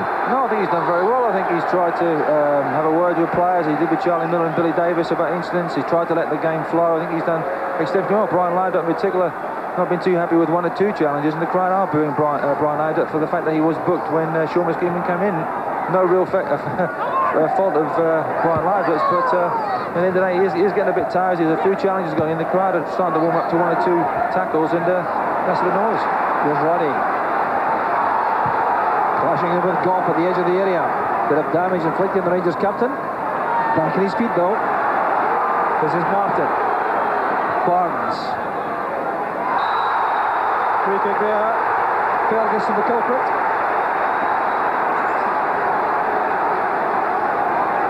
Another chance here for Motherwell.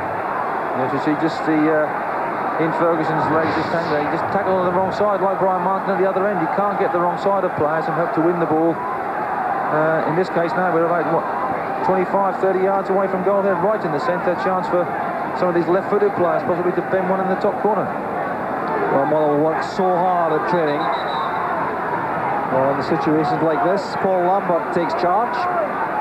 He's over the ball. Could be Davis, it could be McKinnon for power.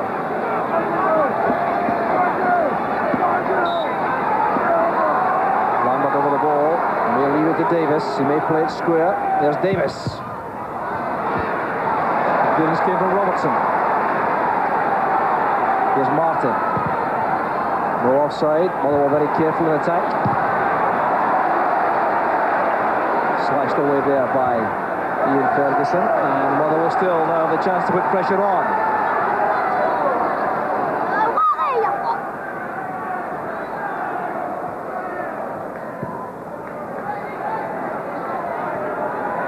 Well, Motherwell went through a leading spell there for a short time, but they're back in business here, it would appear.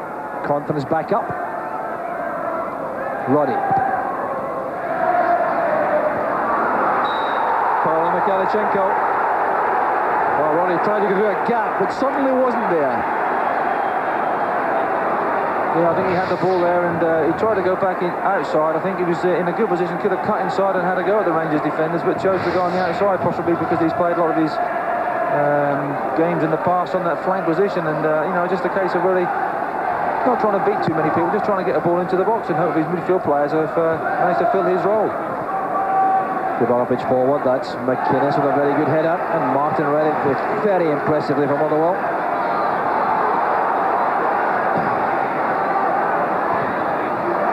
Martin had to hurry there, Roddy putting on the pressure. Buildup to Lambert. Buildup foul there surely, but the referee waves player again. He loves to play an advantage rule. Goff's header, strong enough to force Roddy to turn back. Great running by McKinnon. And May just let it reach there. Good covering by Robertson. The throw is given. Well, the Motherwell supporters undoubtedly encouraged by this first half performance.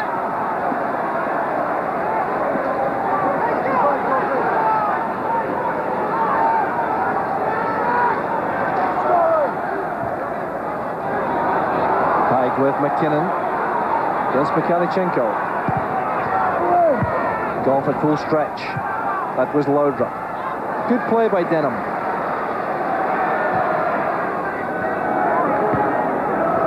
Roddy coming short. Very good turn. Fouled over Petric. Good bit of skill there from Andy Roddy.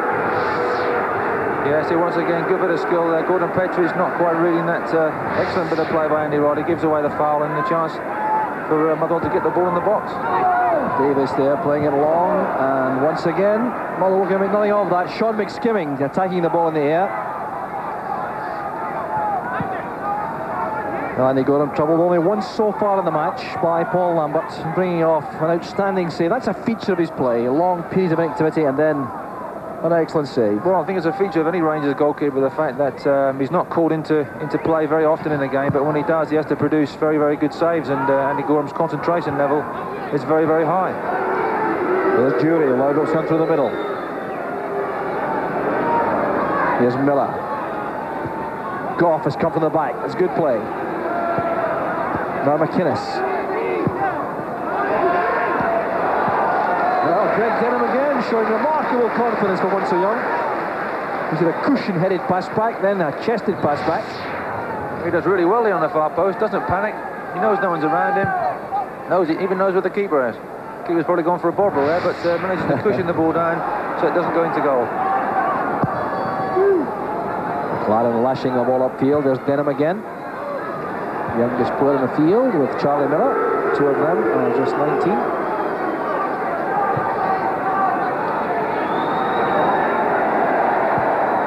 Miller again, great pass. Here's Robertson. Cross goes Brian Martin once again. Yes, Brian Martin's done ever so well, I think, tonight. He's been at the hub of breaking up the Rangers' attacks. He's been up good in the air, able to get the ball forward, and at the back, really, they seem to be quite confident and quite assured. Buildup taking on Roddy. It's a very good cross. Attacked superbly there by Richard Goff. That was a chance by Goff standards. That's what Rangers need. Brian Latham getting to the byline here. Whips in a good ball left foot, a ball that players can attack. Richard Goff attacks it, but also Motherwell managed. I think it was Greg Denham actually put off Richard Goff in the header, but did just enough so Richard Goff couldn't quite get the header on target. But Rangers need Brian Latham in particular to get to that byline and get those sort of crosses into the box. Goff again doing well defensively this time. That's McInnes. Now Robertson. Couldn't play it up the line for Jury.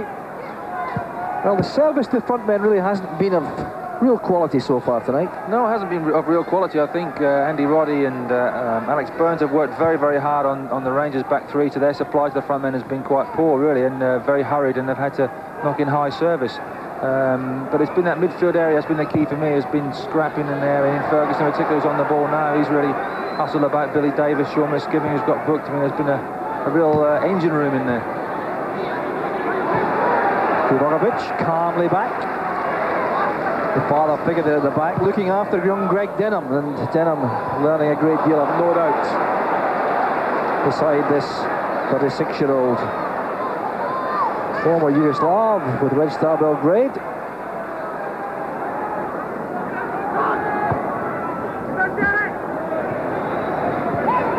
An attempt by Martin there to pick out Alec Burns forward, didn't come off.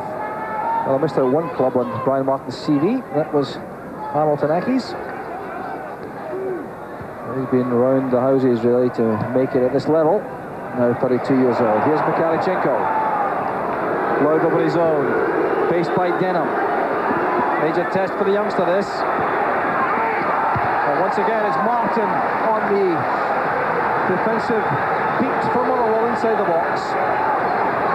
Well, that was a big test for Greg Denham. Brian Latham taking him on the right-hand side.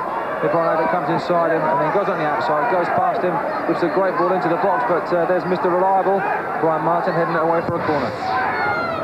The young Denham should be consoled with the fact that some top-class defenders have failed to halt Loudon in that position. Long before Denham try, that's good running by Burns. The cover provided by McLaren. Here's Mikhailchenko. Here's Miller, hustled by Lambert. Mikhailchenko's return pass. Lambert did well to match the run. Look at the strength here of Miller and the determination of Lambert. These two very good young players together, and Paul Lambert's had a bit of a quieter end to this first half. Started off like a house on fire, got a bang on the head, and hasn't really seen much of him in the game. But Charlie Miller's been in the engine room in midfield, been working hard, having shots off target in the box, but he still kept going. Well, that's as good as a corner kick. The header by Goff. David Robertson again with that long throw launched into the area. Goff came close. Once again, it's a huge long throw from David Robertson. Richard Goff gets a good header on target. Scott Harry, a comfortable save in the end, but the signs are there. I mean, there's been about the third or fourth long throw from that side that Richard Goff's been able to get on the end of. His knockdowns haven't gone to anyone in particular, and you know, that time his effort was well saved by Scott Harry, but Motherwell would obviously try and in the second half especially try and nullify that threat from that long throw. David Robertson losing out there, getting into something of a Finkel. Once again, the man who wins it back is Charlie Miller for Rangers.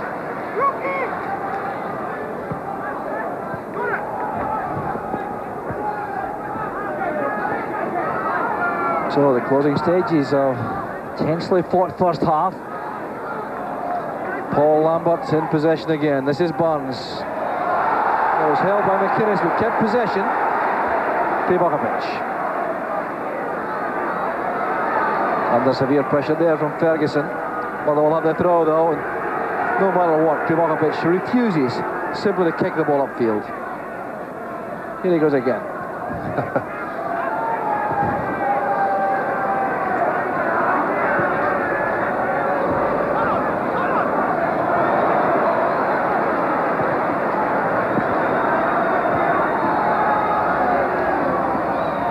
Randy Gorham being invited to play the ball long from his own box here.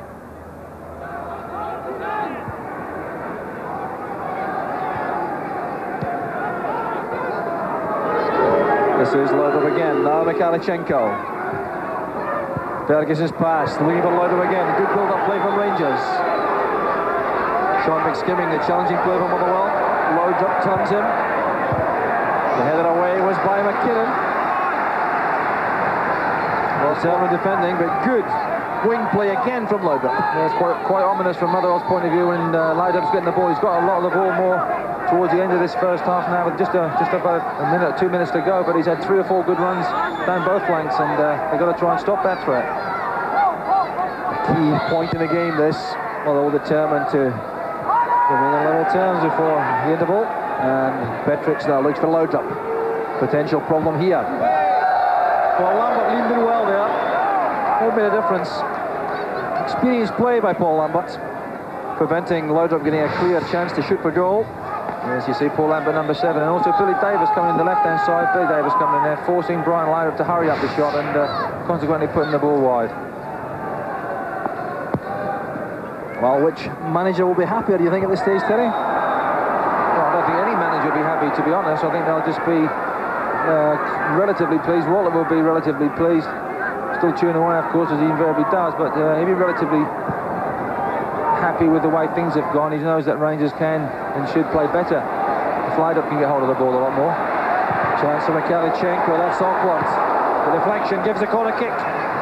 Motherwell living dangerously just before half-time.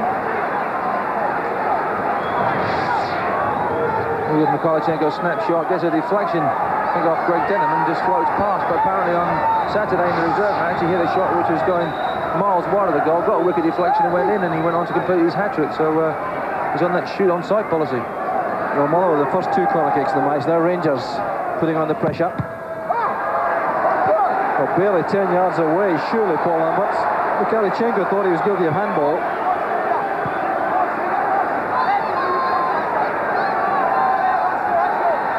Goff waits again at the edge of the penalty area. Martin's his marker. And again, scrambled off the line. Well, Billy Davis not at all happy with the marking there. Lovely corner by Mikalichenko, headed in there. I think it's friggin' Ferguson and Gordon Jury there just can't quite get the end of it. Lovely ball in. Ian Ferguson's head down here. Gordon Jury just inches away from it. Billy Davis there, just hooking it away for a corner. Mikalichenko again with the end swinger. That was very dangerous again. Well, Motherwell hanging on grimly here towards half-time. Well, we've seen the value of a player on the post, but this time no one prepared to take responsibility. Yes, everybody missing it there, and I think it was Sean McSkimming in the end that just let the ball go. Couldn't quite touch it, otherwise it would have gone for an own goal. But Rangers have so many players in the box, so many players capable of getting up and winning balls, and you know, so it's a case of Motherwell, who do they play against? So the half-time whistle, and no scoring, but Paul Lambert perhaps came closest for Motherwell, certainly. But next in control and shot, which brought him a great save from Andy Gorham. But Brian Loudrup's improving play throughout the match, ominous as far as Motherwell are concerned. They've been hanging on grimly towards half-time as the balance of play switched. But at half-time at Fir Park, it's Motherwell 0, Rangers 0.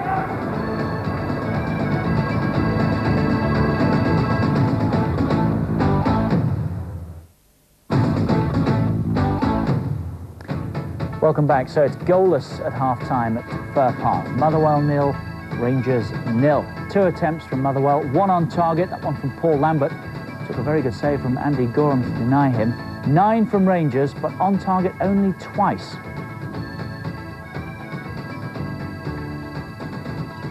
It has flowed. Again, that happened last night, first half. Just 10 fouls, 2 offside decisions, skimming booked. The action areas, Rangers have had the better of that, but less of the possession, 51% to Motherwell. Ball in play just over the half hour. And our guest tonight is Charlie Nicholas. Terrific attempt from Paul Lambert early on that Andy Gorham needed to be on his toes to save, Charlie. I think the boys were making the point in commentary. Down the years, Rangers keepers have had to be able to do that. Because they've sat for the most part and watched. Well, they do. This is a great ability that Gorham's got of producing this. I think he's now becoming one of the great Rangers goalkeepers. what he does ever so well is that he stands up and makes it, whoever's going to have the shot, he makes him decide, and then he takes a gamble from there. He's done that so often for Rangers, it's incredible. He keeps doing it. Everybody says the problems he's got with his knees, but great agility there to save that. Something we were talking about most of last night on the Monday Night Football. You cast your mind back to Sunday, Schmeichel and Collymore. Something Peter Schmeichel did particularly well for Manchester United. He has that great ability also, making the guys make decisions, and it's so much more difficult for a forward or even a midfield player coming in trying to beat the goalkeeper, because the keeper's making you make a decision, and it's tough enough trying to beat them at the best of times. Rangers with 9 attempts, but only on target twice. That's not good enough, is it? No, it's not been that. I don't think Rangers have played well. Not really been a great amount of penetration. This is one of them. Ian Ferguson, great header. Gordon Jury's just a little bit short of taking the gamble and getting in, but Roddy's done well. He's cleared it away. It's a great header, in fairness.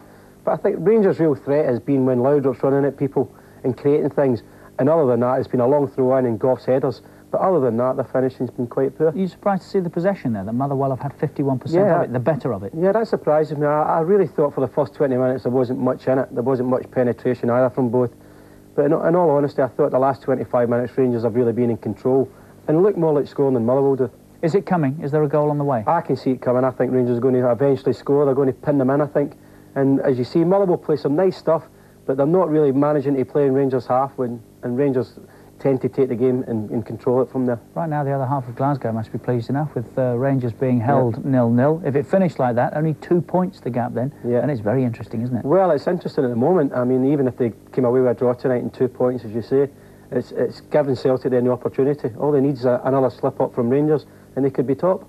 Goalless at the moment at Fir Park. Motherwell 0, Rangers 0. It's been a good half for Motherwell. Not so good for Rangers. We'll find out if they can find a way through when we come back.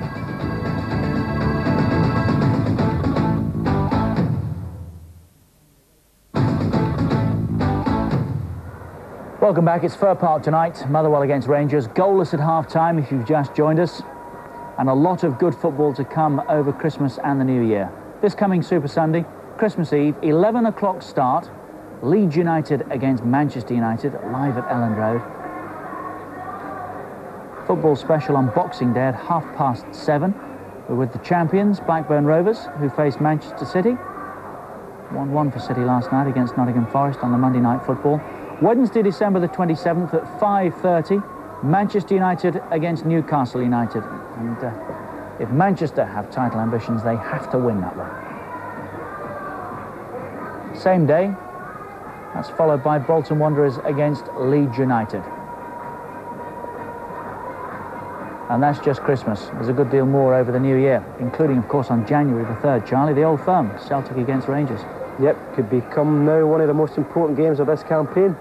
Going back to Parkhead, where Rangers have got a particularly good record, and there could be a lot at stake for both clubs in that game. They won't be too happy at the moment, will they, Rangers? No, I don't think they should be, because they've played okay, but they've not really taken the game enough to Motherwell, and I think we've only seen flashes of Rangers yet, but I still think that they'll go and score a couple of goals. Having said that, full marks to the well, eh? Yeah, they've battled in well, they've played well, they just lacked a little bit of penetration. We could really do with Motherwell scoring first. I think that would really help the game. OK, let's go back and rejoin Terry Butcher and Jock Brown. Thank you, Richard. Yes, welcome back to Fir Park. No change in either line-up at the interval. So the sides will continue the battle, which developed very interestingly through that first half, Terry, with Rangers coming much more into the game as it wore on, looking more and more dangerous. Yes, it did look more and more ominous for Motherwell. That Laudrup in particular was getting on the ball, but they did have their best chance of the game through Paul Lambert, and Paul Lambert in particular, probably rue the opportunity, or rue that he didn't score. And had he scored, then confidence would have soared throughout that Motherwell side, but he didn't, and they're still on level terms, and Rangers really just probably slightly ahead on points. So Jury and Laudrup get us underway for this second half. And it's a very important opening phase in that second period, because Motherwell did appear to lose their way rather towards half-time. They were very anxious to get back into the match for the start of the second half. Charlie Miller, very influential for Rangers in the first half.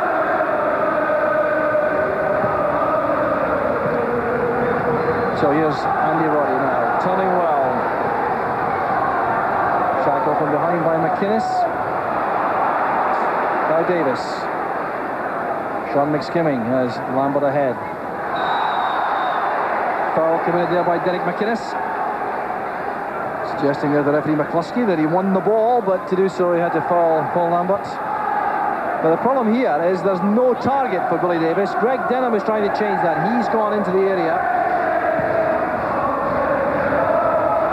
Ball not accurate enough to trouble the Rangers defence. Here's Eddie May. Now Lambert. I'm not sure what the intention was there. The back killer from Laudrup goes wrong, and Motherwell can build again. May's cross. Denham has stayed forward. This is McKinnon. Now McSkimming.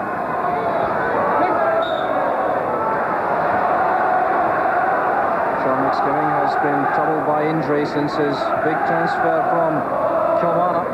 Started his career at Dundee.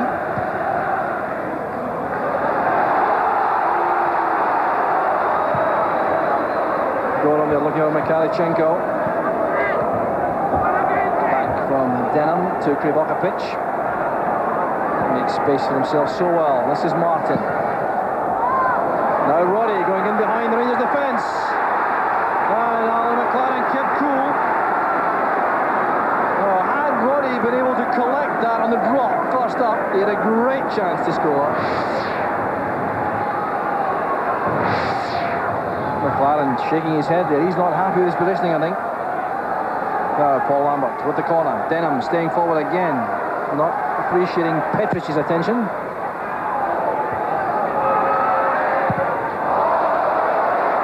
Andy Roddy still unable to test Andy Goram. Having a spectacular finish there on the volley. But the earlier chance really, Jenny, wasn't a bad one. No, it was one long ball really that seemed to get through the whole Rangers defence, as proved in that game at Ibrox when I think it was Paul Lambert scored the equaliser at Ibrox when Rangers had gone ahead in the first half. One long ball, but all the pretty football that Motherwell do play. So ironic really that one long pass can cut open that Rangers defence, which it did. There's Krivokapic. Closed down by Jury.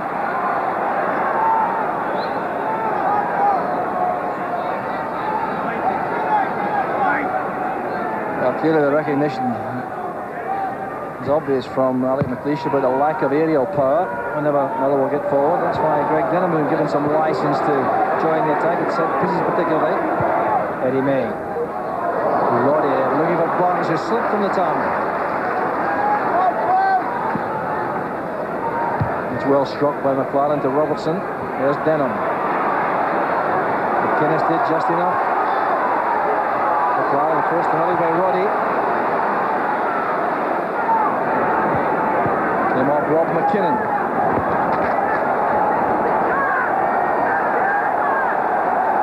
Here's Mikhailchenko, who remains the great enigma at Ibrox. Full of skill and ability, Mikhailchenko, without delivering quite enough, I reckon. Certainly not enough to get a regular place in the starting lineup. That's a good interception by Lambert from Goff's pass. The run was made there by Roddy. Hooked to safety by McLaren. It's been a very brisk start this from Motherwell. McLaren did well. Roddy looked menacing. This is Denham. Oh, Paul Lambert found space between Petrich and Robertson. The kind of ball which really shouldn't trouble the Rangers defence. No, but once again, Greg Denham has impressed me enormously. Lovely ball to the far post. Andy Gorham can't come out, and Paul Lambert can't quite get over the top of it. Consequently, edged the ball over the bar. But one long ball, as we've seen before, seemed to split the Rangers defenders. They left it to each other. Paul Lambert stole in on that far post, and unlucky really not to get the header down on target. Denham again under pressure, this time from Jury. It's McKinnon.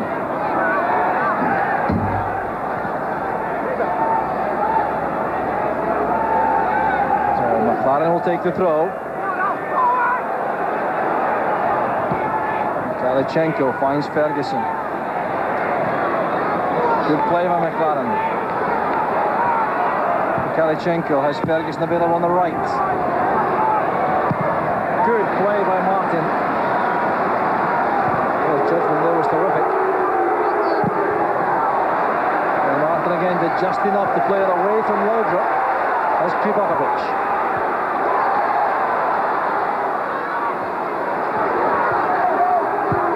McInnes using Goff. Good turn by Miller.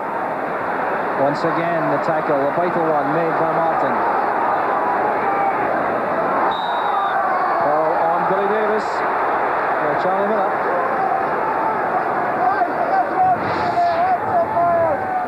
Yeah, scored it. Billy Davis just go down here and just see Charlie Miller coming in. Bit of an untidy challenge, but Billy Davis on the floor already.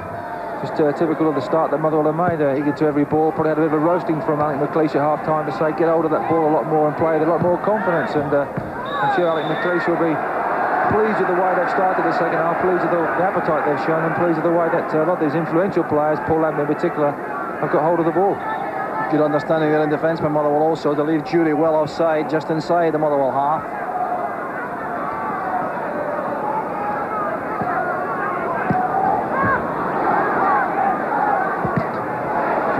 Trying to play it long, that's very unusual for him. McKinnon.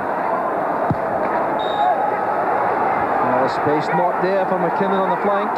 Started his career at Newcastle United. Then came to Motherwell via Hartlepool United. Great acquisition for Motherwell.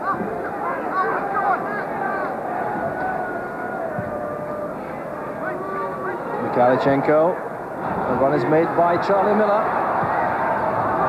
That's very off, but up goes Jury. Scott Howie caught out there and relieved to see the ball come off the crossbar. It's a fine lead by Jury. Great play by Mikalichenko. Lovely ball to the far post. Charlie Miller here can't across the area, left foot. Gordon Jury's three defenders around. They leave it to each other. Good lead by Gordon Jury. Good header off the crossbar, and then it's just tied it up there. Provokovic tidies it up for a corner, but good play by Mikalichenko. It's his corner kick. Arthur wins it. Not a bad effort by Ferguson. Snatched first time volley. Well, Gordon Jury coming very close, and it was a superb leap that by Jury. Yes, it's a hook ball back really up in the air. Keeper can't come for it, and you see the defenders just underneath the ball. Brian Martin in particular. Good leap by Gordon Jury. Smacked against the crossbar. Closest yet for Rangers. Good play by Barnes.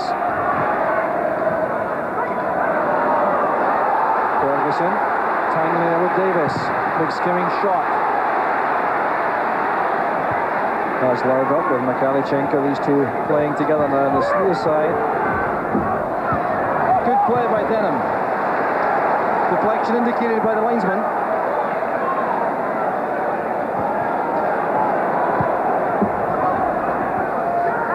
Alec Burns had no support inside there. Goff had all the time in the world.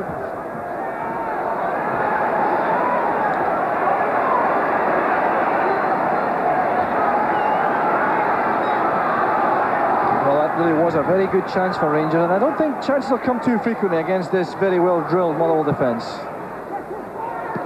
Burns with a layoff. That's Roddy. Once again, nothing going right up front for Motherwell. Alec Burns has taken a knock. He's on the ground as Miller releases Mikalichenko. Alec Burns is on the ground. The referee will look for a chance to stop the play, I think. Miller to Robertson. That's McInnes with a dummy. Looking for the return. Good defending again by Denham. Excellent play by the young defender. Keeping the ball in play, surprisingly, and Alan McLaren sorts that out. So, time for attention here for Alec Burns. Well, the last thing Alec McLeish requires is the loss through injury of another striker. Without Arnott, without Coyne, without John Henry with a knee injury. And now Alec Burns has a problem.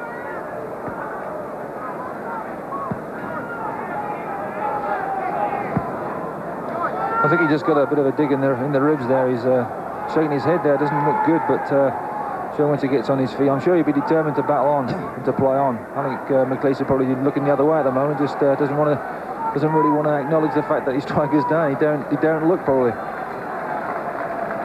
Well, he's in pain still, but he's going to continue at least for the moment. He comes in with the ball now. Slide into him then. Yes, actually gets struck in the stomach by Andy Roddy's ball. So nothing serious, and he'd just be a bit winded, that's all. As Goff looking for Mikalichenko. Ferguson and McKinnon clash. The result is a throw to Rangers. Uncompromising in the extreme, Ian Ferguson.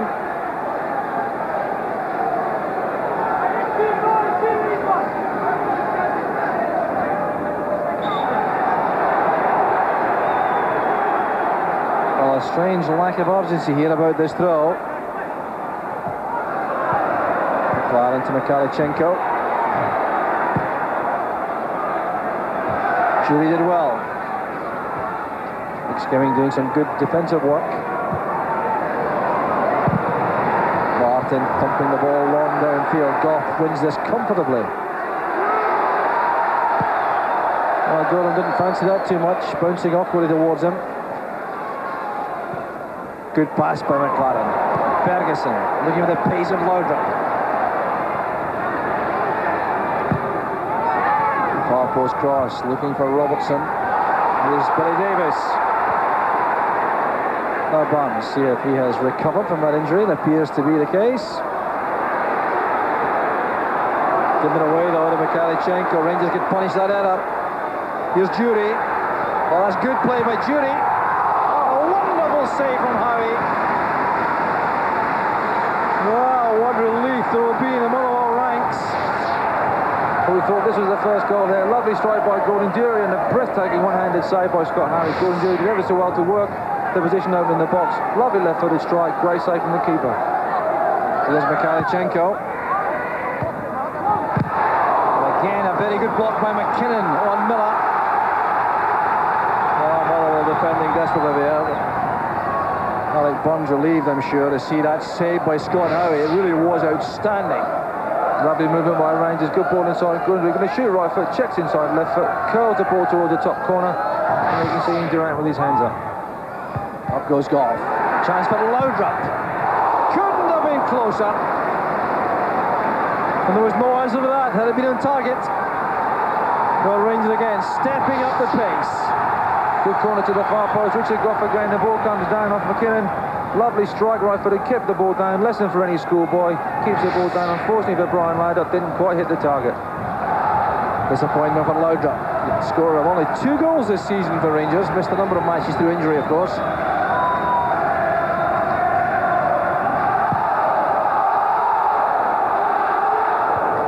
Petrich. Jury posing problems now for the Motherwell defence. One good header, one good left-foot shot. Ivanovic getting there first. That's McKinnon. Now Roddy. Davis. Off goes Barnes. Good running by the youngster up front. McLaren hounding him.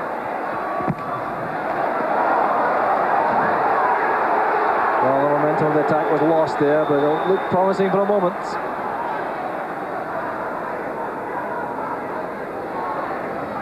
So Rob McKinnon now with the throw, and plenty of movement around.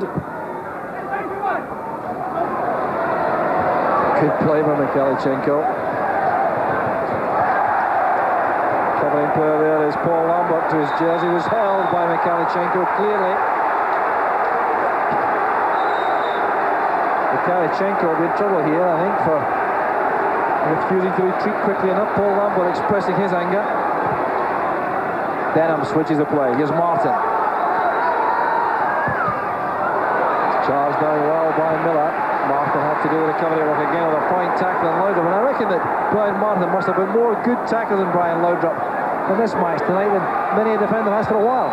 Yes, he's played very well. He's been on the ground to match him in pace of thought as well as strength and everything else. So he's had an outstanding game so far, Brian Martin. Well, that's terrific anticipation. Shown there by Miodrag Ivanovic to retrieve his own error. It allows Lambert to break. Bonds. He's done well against Goff. This is promising for Motherwell. And a corner kick conceded happily there by Ian Ferguson. That's good play by Bonds. Yeah, for the first time in the game he goes wide. Richard Goff thinks he's got him on the touchline, turns inside. Richard Goff can't quite get him. Now he looks across so he can drill a ball across the face of the box, but Ian Ferguson was there. Otherwise, Eddie May was just behind Ian Ferguson for a simple tap-in. So past the hour mark, still looking for the opening goal. Both sides stepping up their efforts in that connection, and there's Roddy. There, and Brian Martin get up so well to that. A very powerful figure in the air in both penalty boxes. And Brian Martin comes in, could have kept a great display tonight by heading that one in. Instead, heads it over, can't quite get down the pole. The two Rangers players there did well to get his head onto the ball, but can't quite direct it down on target. Ball will come forward again with McSkimming. Tackle came from McInnes. Certainly pinned down McSkimming. In goes Denham. Terrific tackle on Loudrup. Lambert. Martin has found space again. And the offside flag was up. Far side linesman halted that move. Well, it's been played now like a real cup tie this match. Both sides, I think, have formed the view that 1 point isn't enough. Petrich. Now McInnes. Loudrup takes over. Galichenko. Good tackle there again, this time by McSkimming.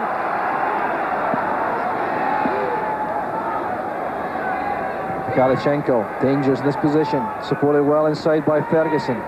Here's Galichenko again on his left foot. The offside flag was up against Charlie Miller. Even though Paul Lambert completed the interception. You're right, what you say, Jock, end-to-end stuff here. Galichenko coming inside. You think he's going to have a shot on his left foot, and as we can quite see, the camera angle's perfect there. Charlie Miller just running into an offside position. Probably Galichenko ruined the fact now he did make the pass and not have a crack with his left foot. And there is activity from the Rangers bench. Substitutes warming up. Robertson forward, that's Petrich. Now Charlie Miller, tackled well by Lambert. Couldn't quite keep it in play.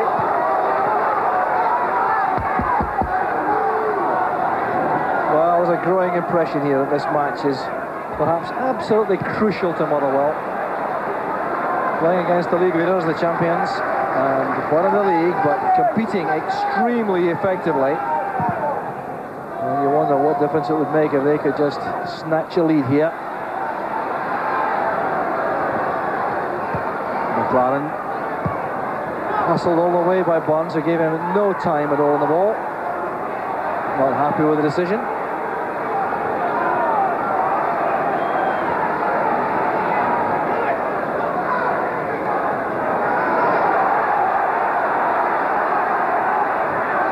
There's McLaren with a throw. That's Brian Martin.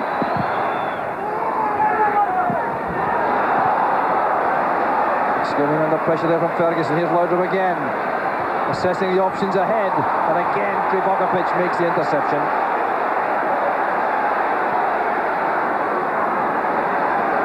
Now Davis.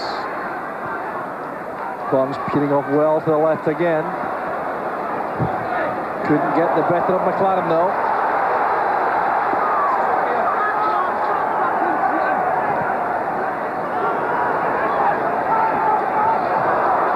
An error there by McInnes. Here's Andy Roddy. What can he do with this? He did well to set up Eddie May, but on his weaker side, the left, unable to test the keeper. Or Alan McLaren wouldn't be too pleased with Derek McInnes here. This throw in here, allowed to run by Derek McInnes, loses the ball to Andy Roddy. He then passes across the area, and then Eddie May with his a defender's shot really miles over the bar, but bit of slack play by Derek McInnes, allowing that ball to run across him in the first place. Galichenko did well. Denham and Jury together.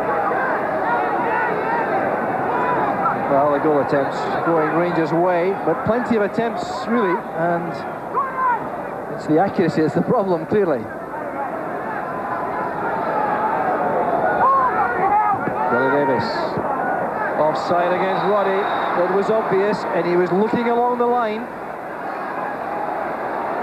Well, he's to hold back a couple of yards. That's all he had to do to have a real run at the Rangers defence.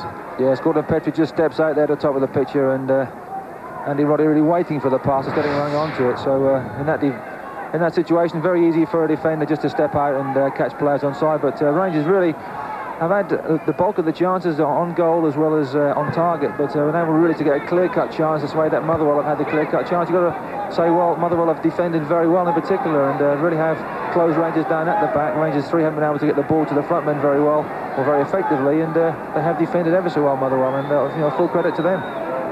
This is Charlie Miller. Galichenko strongly holding off McKinnon. It's Miller again, looking for Ferguson. That's very good defending there by Sean McSkimming. Fiddle his football at left back, McSkimming, and he showed his defensive qualities there all right. Quality play, good ball here by Charlie Miller. Well taken by Ferguson, looking at that control. Results in the corner.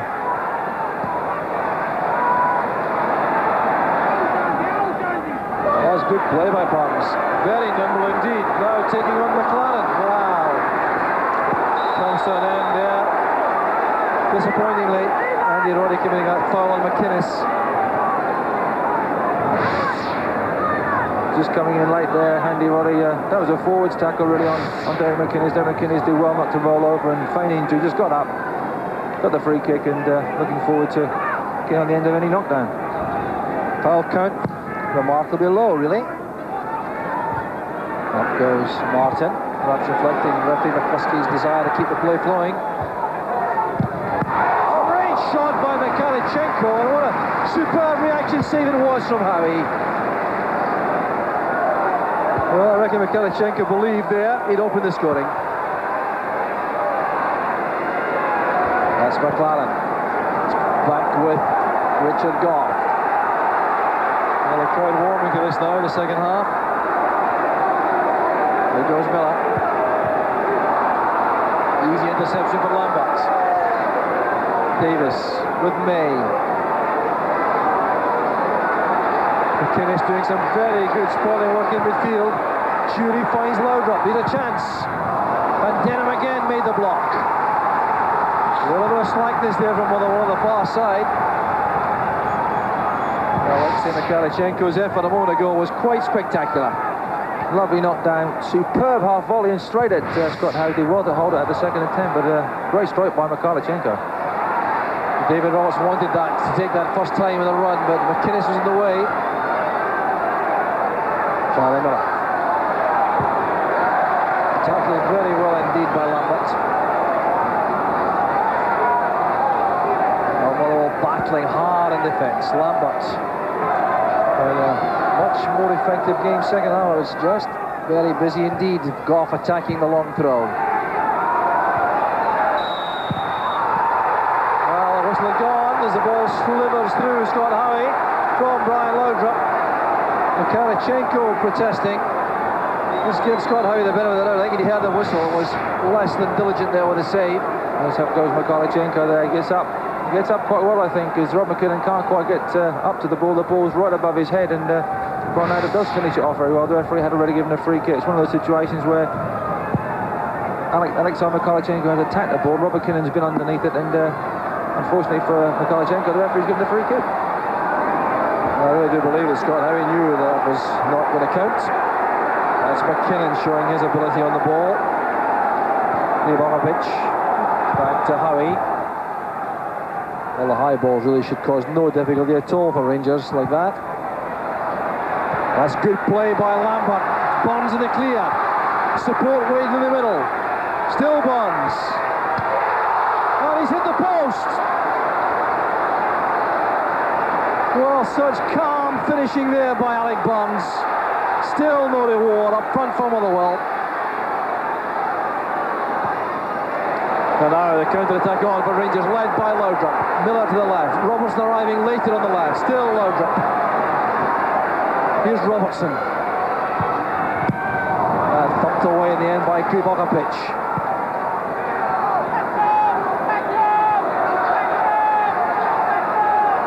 Here's David Robertson looking for help. Provided there well by McInnes. This is Laudrup again. No way past Krivonovic. Such a determined tackle. And Bonds is away from Petric again. Another problem for the Rangers defence. Turned away by Goff, but really the options inside weren't sufficient for Motherwell. Bonds doing so well on the right hand side. Great breakaway by Alex Burns. Good first touch into the box now. He thinks about shooting. Richard Goff thinks he's going to block him. Slips over, comes inside on his right foot, hammers it across the face of the goal. It's a deflection off McLaren, hits the base of the post and comes out. Really unlucky for Alex Burns, who's come into the game now. Had a bit of a quiet first half, bit of a quiet start to the second half, but really on fire now. So Motherwell's corner taken by Roddy. It's a good one. Goff and Martin together. Neither could make contact. That's Laudrup laying the ball wide here for Miller.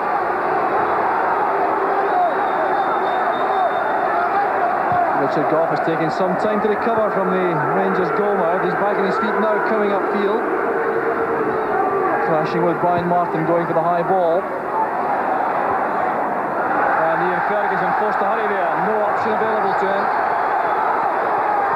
Well, Motherwell now sensing, I think, the prospect of victory. Here's Billy Davis. Now McKinnon. A great chance there for Bonds. Really was laid a plate by McKinnon. Well, really quite remarkable, the involvement of Alec Bonds in the last 5 or 10 minutes. Time. The Motherwell supporter moments, and there's a commitment and effort demonstrated by their team. Denham, that very sweet left foot. No one on the far side though, except Charlie Miller for Rangers. Lambert and Martin together. That's confident play. Eddie May with Goran Petric. The free kick goes to Motherwell.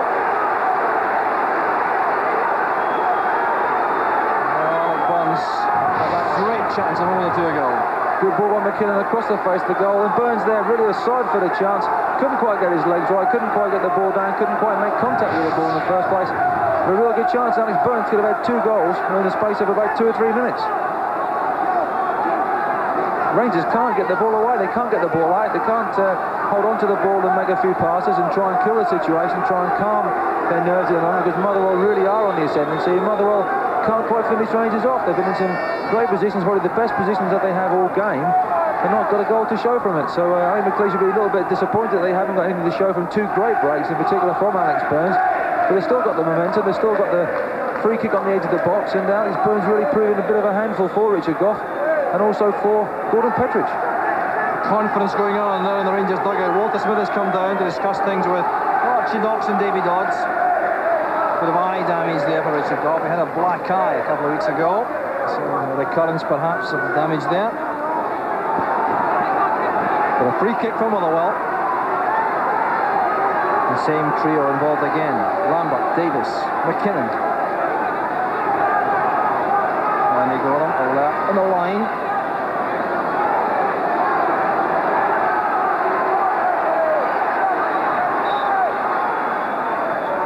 McKinnon forced to do that because of Mikhalichenko's charge at the ball. Mikhalichenko again doing well. Here's Gordon Jury, wants to go for a run. Forced the ball past a couple of players, but Davis was there for Motherwell. That's Krivonovic.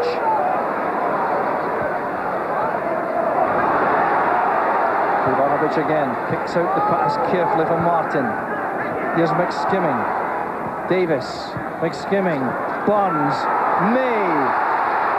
Good tackle by Robertson, but once again Motherwell demonstrating a kind of form which took them to the top of the league last season. Not difficult to see how Motherwell were in contention for so long last season. Now they have to defend again as Laudrup breaks. It's a great early ball. Well, Jury took the decision to take that first time. He had the possibility, I think, of bringing it down. A applauding Brian Loudrup. Great play, good ball inside by Ian Ferguson there. Brian Loudrup looks at the far post. I think Gordon Jury could have come and headed that really, instead of trying to sweep it down. Even if it had taken a touch, I think Brian Martin would have got to block the shot or whatever, but a header across the face of the goal, probably his trademark, might have resulted in a goal or an opportunity for somebody else, but probably took the wrong option and put the ball over the bar. The Rangers showing they retain a high degree of menace when they break like that, especially when they get loud up involved. Well, there's a feast of football coming up on Sky Sports. Terrific action over the weekend and into the Christmas break. Super Sunday starting at 11 o'clock, note the time. Leeds United against Manchester United. Here's Gordon Jury, the chance for the opener. Scott Howie goes down, and still Motherwell will survive. Well, and he may play a pass there to Brian Martin inside the 6-yard box. Quite incredible. Martin clearing up in the end. Scott Howie did well though that time. Goes Goff. Breaks for Mikhailchenko. Goff attacking the ball again. There's Jury. That's a very good turn by Jury. Looking for a rash tackle inside the box. Back with David Robertson. Goff goes up again.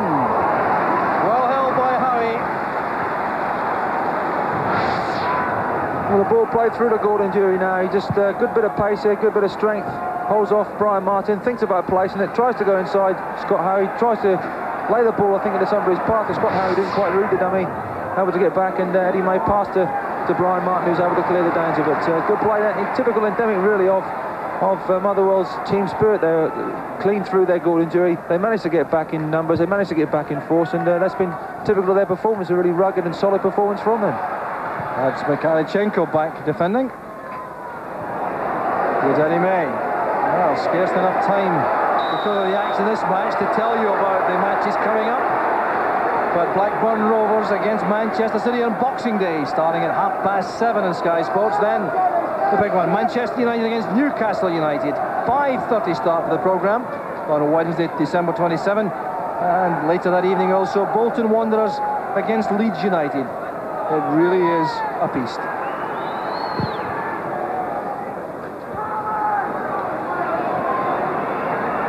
Now Denham. Forward goes McKinnon. Burns is going to cross also to give some help to McKinnon. Great left foot he's got. Mikhailchenko. Another excellent left foot. Gordon Jury takes the break of the ball there. McKinnon wins it back. Well, it's really remarkable, Terry. This game's still goalless. Oh, we've had some great efforts on goal, great saves by the goalkeepers. Woodwork's been hit twice, once on either side. We've had blocks, headers, everything scrambles in the goal with one-on-ones. We've had a lot, really, we haven't got a goal, and we should have got a goal from either side. So a foul there by Gordon Petrich on Andy Roddy. And a change going to be made here by Motherwell. Brian Martin, who's been struggling with injury, he has to come off after a terrific performance in the heart of that Motherwell defence. And the replacement going on is Innes Ritchie, a direct replacement, centre-back for centre-back. 22-year-old. He's had some first-team experience this season. He's helped on by Barnes. Goff turns it away. Time for Roddy here to set up across. That's McSkimming. Thought about taking that on the hook, but turns back. May forward. There's no offside. It's back with Denham. Now McSkimming. Well, there were chances there, options all over the place. Over on the far side, Billy Davis was screaming for the ball. Alec McLeish's down there, looking tense. There's an old dink ball into the box here. Burns really had a lot more space than he thought he had. Probably should have met that first time, Greg Denham, but he didn't. He just laid the ball off there to McSkimming, he put a shot wide. But Greg Denham, had that ball been on his left-hand side, he would have been able to smash that one on goal. But as it came straight down to the middle of him, he couldn't decide which foot to strike it with, and consequently passed to McSkimming, put it over the bar. Good chance. Mikhailchenko in that unaccustomed wing-back position on the right-hand side. Always given cover by Alan McLaren behind him right enough. There's Loudrup. space matched by Lambert. That's great play by Laudrup. Cross is too long though. David Robertson retrieves and there's nowhere to go. Wow, in the closing 10 minutes, Alec McLeish now sensing that Motherwell can win this.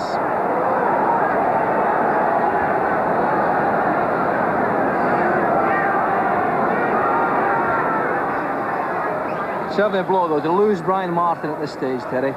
Yes, he's played very well alongside Kupokovic and Denham. Have formed a very solid barrier against Rangers, and it's a pity because he was in line for the man of the match, so we'll have to wait and see who we decide is the man of the match. But I've got to make an awkward choice now, but you know, at the end of the day he has played very well. He's been very assured, he's been able to get on the end of good crosses from Rangers block, any chance, he's been able to create attacks as well, and always a danger in the Rangers penalty area. So just a straight 1-for-1 swap. But Alec McLeish, we saw him there whistling and getting a bit hurried. He must be disappointed in the way that they've had two great chances and not failed to score on both of them. McKinnon trying to get the better of Mikhailchenko. He's managed that. That's a very good cross. Chance on this time. Roddy with a header. Goran with a save. The counter-attack on here. Space in the centre of Derek McInnes. He's brought down by Lambert. Brian McSkimming, rather, I think, made the challenge. McInnes so frustrated there.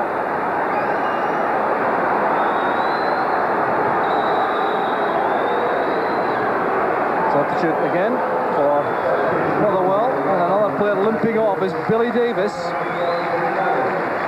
So he goes off, and number 12 coming on is Jamie Dolan. That's the first of these electronic score signs there for the substitutes of this country. Motherwell with that Italian invention to demonstrate the change of players. Dennis flights it in, it's headed on by Goff, met well by Denham, resisting the challenge of Ferguson. Ferguson again. He's overlooked the pass. Well, reaching a stage in the match, Terry, where one goal can win this. Yes, one goal. We'll probably see a scrappy goal as well that will win it, because they've seen some great quality chances, great quality play, and good goalkeeping on both sides with Scott Howe and Andy Goran, when called upon, to produce some terrific saves. And has been end-to-end stuff. It has been a hungry match. Both sides are eager for the points, of course, and no call has been asked, no call has been given. So it's been a very tense and physical battle. But there has been quality there. There has been some good chances. There has been quality passing. So at the end of the day, the punters especially should be pleased with the match. Dolan's header forward. It's returned there by Goff, and Roddy's in behind him. 1-2 on the ball. Lambert supporting. So too is Burns. And Goff goes to the rescue of Ferguson. McLaren completes the clearance only as far as Dolan. Now McKinnon. Came off Dolan last. It's a throw to Rangers.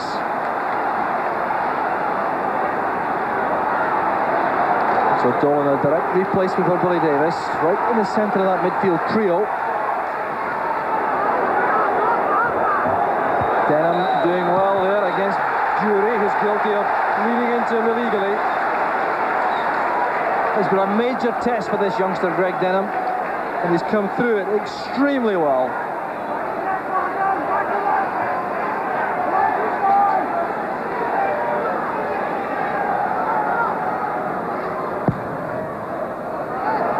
It's easy for David Robertson, but slicing the header out. It's McKinnon knocking it in space for Dolan. Mikhailchenko did well. Here's Derek McInnes. Ferguson picks out Robertson. This is Petrich. Mikhailchenko limping heavily down below us on the Rangers' right. Pass intended there for Robertson. Andy Roddy back there, marking him. They were both at Pittodrie together with Aberdeen. Mikhailchenko struggling a bit, saying he's all right, doesn't want to come off. Ennis Ritchie with a clearing, right-footed ball upfield, and now it is Miodrag Kurovic. Well, just hates to thump the ball forward, although Scott is left with no option but to do just that. Up goes Goff. Charlie Miller get a touch on. That's for Eddie May. Now Petrich. Goff has Alan McLaren available. So in the closing 5 minutes, both sides thinking in terms of winning the match right at the end, and Goff stealing forward there. This is Laudrup. Dragging the ball across the face of the box. Great ball to Ferguson. Close again from Rangers. And the creative work done by Brian Laudrup once more. Good play by Brian Laudrup. Slips the ball inside. Ian Ferguson on the turn. Quick snapshot. Good strike, good contact, but about 4 or 5 feet wide. Good effort by Rangers, but good play once again by Motherwell. They got players in the way, got players to block him in so that he didn't have a clear passage, but been unable really to make that clear-cut chance. Apart from Gordon Dury's, possibly when he did hit the bar, that all their good players warranted.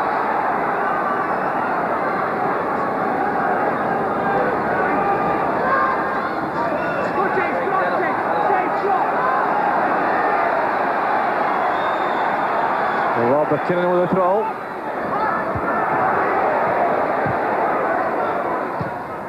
Dolan with McKinnon. Not the angle Dolan was trying to get, I don't think. Jury did well. So then Lambert is offside, Roddy. Toe poked through by Lambert. Roddy slow coming back.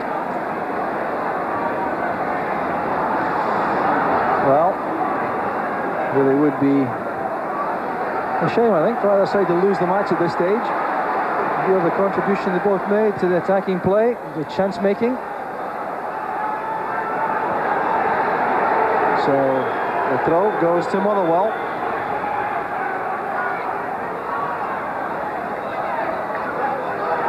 Well, the Motherwell defence has been frugal all season, and they've just been looking for a little goal touch up front. Still hasn't materialised tonight. But they've been resilient at the back, hanging on well. Denham kept it in. Here's Bonds. Tackled there by McLaren. There'll be a hold up here. The Rangers player requires attention. Time now for Terry Butcher to name his man of the match. Yes, I've gone for a player who's the left-footed good defender, Greg Denham, I should say. In my opinion, has been the best player for me on the park tonight. Just impressed me because he's been very assured, very confident, hasn't played many games in the Premier League. He's playing against quality opposition, lovely left foot on him, very calm, very assured, and there's a quality player for the future. And Alec McLeish obviously could play himself in the side, but I think he'd just take a back seat and just influence this man, and he'll be able to give him all the tips he can, because Alec was a class defender and very comfortable on the ball himself. But he's done very well. Good left foot, good strong left foot, good strong in the air, and a great prospect. Greg Denham, just 19 years old, named as man of the match by Terry Butcher. You should know about left-sided central defenders. McKinnon to McSkimming. There's Ian Ferguson. There's Dolan now, launching that up beside us in the commentary country. He probably heard he wasn't man of the match and tried to hit me with the ball there, John. Petrich. Laudrup has gone roaming again, superbly tackled by Ritchie. Well, there's been no question on the Motherwell commitment tonight. They really have battled extremely hard. Could be the kind of performance to set them back in the rails again for the league campaign. Here's Gordon Dury. Kalichenko takes over, loves to come inside like this. Here's Richard Goff, coaching forward to join the attack. Laudrup inside the box. Danger here for Motherwell. Will retains it after the stumble. McInnes, Laudrup again, testing his stamina here. Lambert wins it. Eddie May gets a call inside from Innes Ritchie. Here's one for Barnes to chase. 1 against 2, no real prospect of winning that. Now it's Richard Goff. Closing minute of the match. Forward it goes, McLaren's hopeful pass. And bouncing away there for the Motherwell throw. Well, we're into stoppage time now. There's been a little bit of that in this second half. Linesman Jim Herald has just signalled to the referee that the 90 minutes are over. So the question of injury time down to the referee. Big skimming, forcing that upfield. Roddy's with Robertson. And there's Petric. Complete miscue by Ritchie, but falling kindly to the feet of Eddie May. That's a bad clearance. So there's the ball from McInnes though, and Ritchie thumps the ball deep inside the Rangers half. These tense, nervous closing minutes when one false move could mean the loss of the match. Another substitution, and Motherwell bringing on Roy Essendon. Player coming off is Andy Roddiel. I think this suggests that Motherwell will settle for a point at this stage, Terry. Well, they'll settle for the point, but Alec McLeish knows that just one long ball, one half chance, and everything else. He's got Essendon very quick up front, and he might get on the end of something. And they've been very tight at the back. I think in the closing stages they've really shown that they have a great support and a great belief in their manager and each other by battling hard together. And if you've got that belief and if you've got the skill on the side, you're going to climb the table. I'm sure Motherwell will do that. So Roy Essendon, 19 years old, his third appearance for the first team as substitute. Young man born in Belfast. Goff well forward.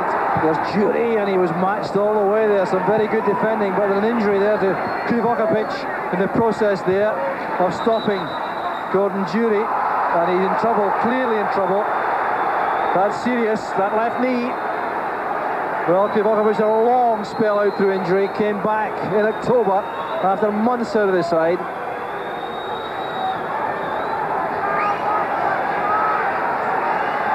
Well, the message is clear on Krivokapic. He's in trouble, signalling that to the bench.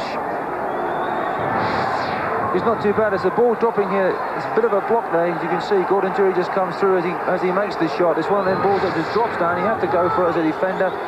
He got there at the same time as Gordon Jury, both a block, and ended up, I think, Gordon Jury just catching Krivokapic on the knee with his studs. But it's one of them challenges that a defender has to make in the last minute of the game, and it was a very brave one. He's okay.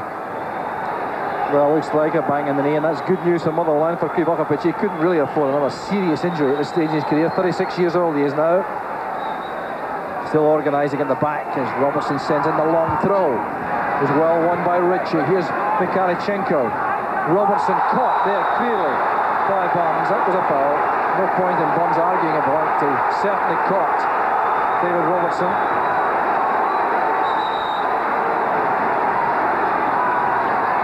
So a free kick here, the Rangers trying very hard to win the match as they've done so frequently in the closing seconds. It's a good ball in, needs a touch. Dolan still trying to play passes from defence. Lambert sends it long. Burns chasing. Referee McCluskey's checked his watch again as Robertson sends it back. Still referee McCluskey in the middle, signals the end of a dramatic match. A handshake there, Walter Smith and Alec McLeish. Sharchinocks also. And Motherwell battled manfully to the end there, hanging on a bit at the end. Alec Burns caused so many problems on Rangers in the second half from that right-hand side. And Greg Denham, a tower of strength, the young man, at the back beside Martin and Krivokapic. So Richard Goff trying very hard to inspire a late winner for Rangers, pushing forward. Exchanging pleasantries there with Mio Drag. Krivokapic appears to have recovered completely.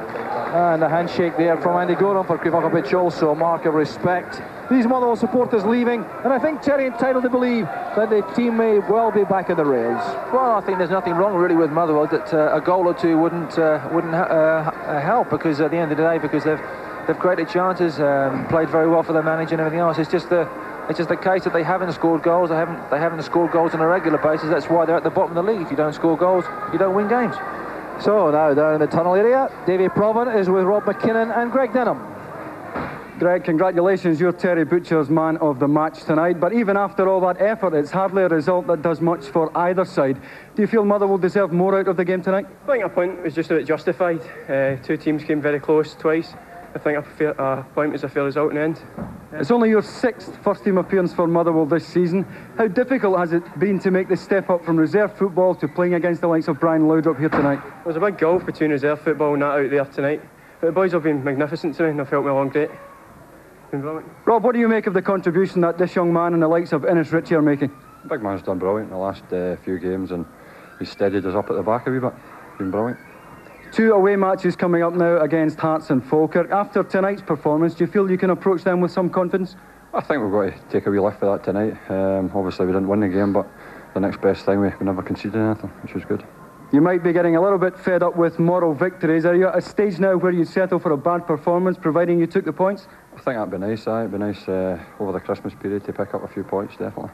Well, Greg, you're the man of the match. Rob, perhaps you might present the champagne to him. Well done tonight, lads. Well done. Cheers, bro. Cheers. Thanks a lot. Cheers. Thank you. Just in time for Christmas, that's nice, isn't it? Probably stay in the boxes as well until Christmas Eve. 0-0 then at Fir Park, and we'll get Charlie's thoughts on that when we come back.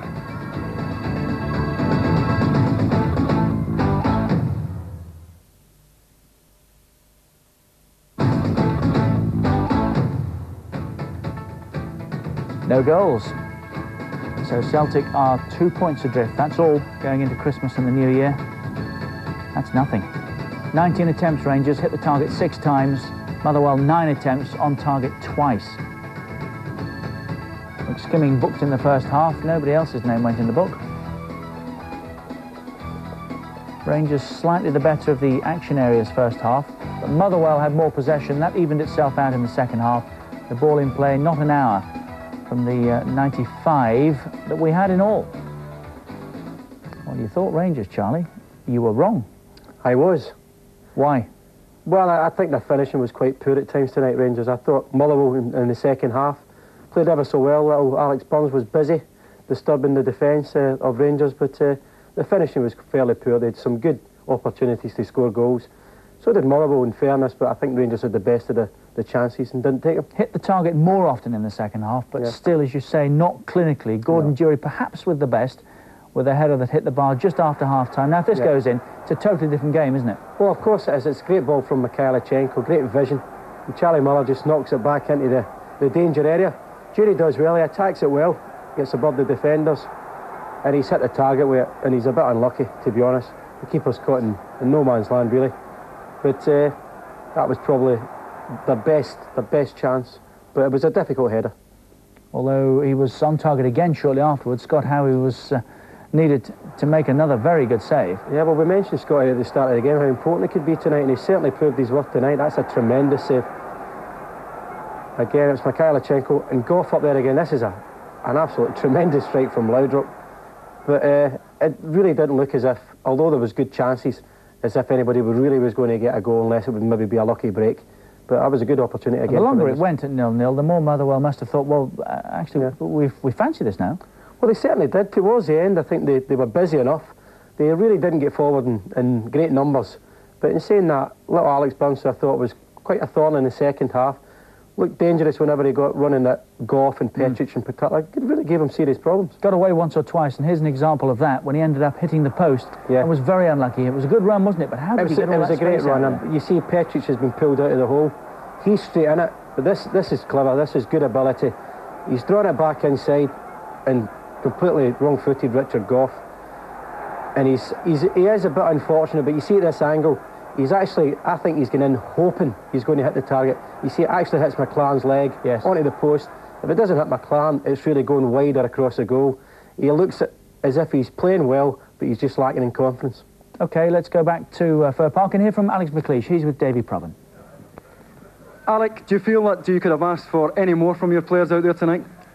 No, I don't think so, Davy. They gave their all, and the end result is we've got some more on the wounded list. But it was a great performance, a gutsy performance from them, and it wasn't the worst result in the world. Well, you've matched the champions and the league leaders. What do you think that will do for your dressing room psychologically now? Well, I think it'll give them a big lift. You know, obviously Rangers coming here, it does mean a lot to the players to win the game, or, you know, as we did tonight, we got a point, and probably when us even just about right at the end. But that'll give them a big lift. You know, certainly they're a bit bubblier than of late, shall we say. You've had no choice but to throw youngsters like Innes Ritchie and Greg Denham into the fray recently. What did you make of their contribution?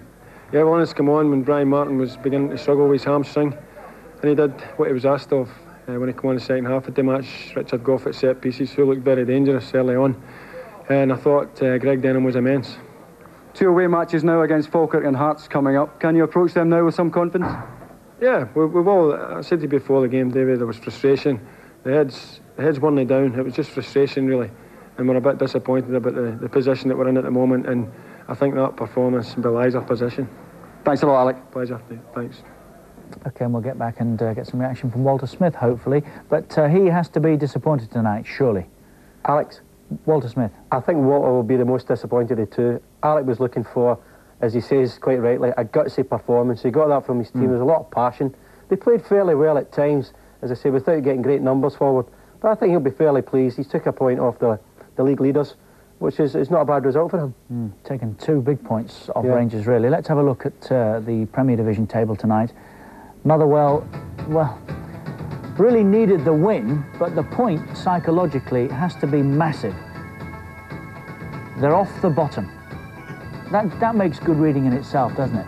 It makes very good reading. Plus, they're going to Falkirk away from home soon, so that becomes a real serious game for them. But I think, all in all, they look as if they're playing very well. I think it really probably is frustration that's shown in the camp at the moment, rather than lack of confidence. But I think once they get a victory, I think you can see them quite keen to get back in the habit and climbing the table. Everyone's played 18 now. Motherwell off the bottom, 9th place, above Falkirk. Look at the top, though. Really tight now. 2 points Rangers lead from Celtic as we go into Christmas and the New Year. January the 3rd, remember. Parkhead, Celtic versus Rangers, and it's live here on Sky Sports. This is what's coming up on Boxing Day. Falkirk, Aberdeen, Hearts, Motherwell, Partick against Hibs,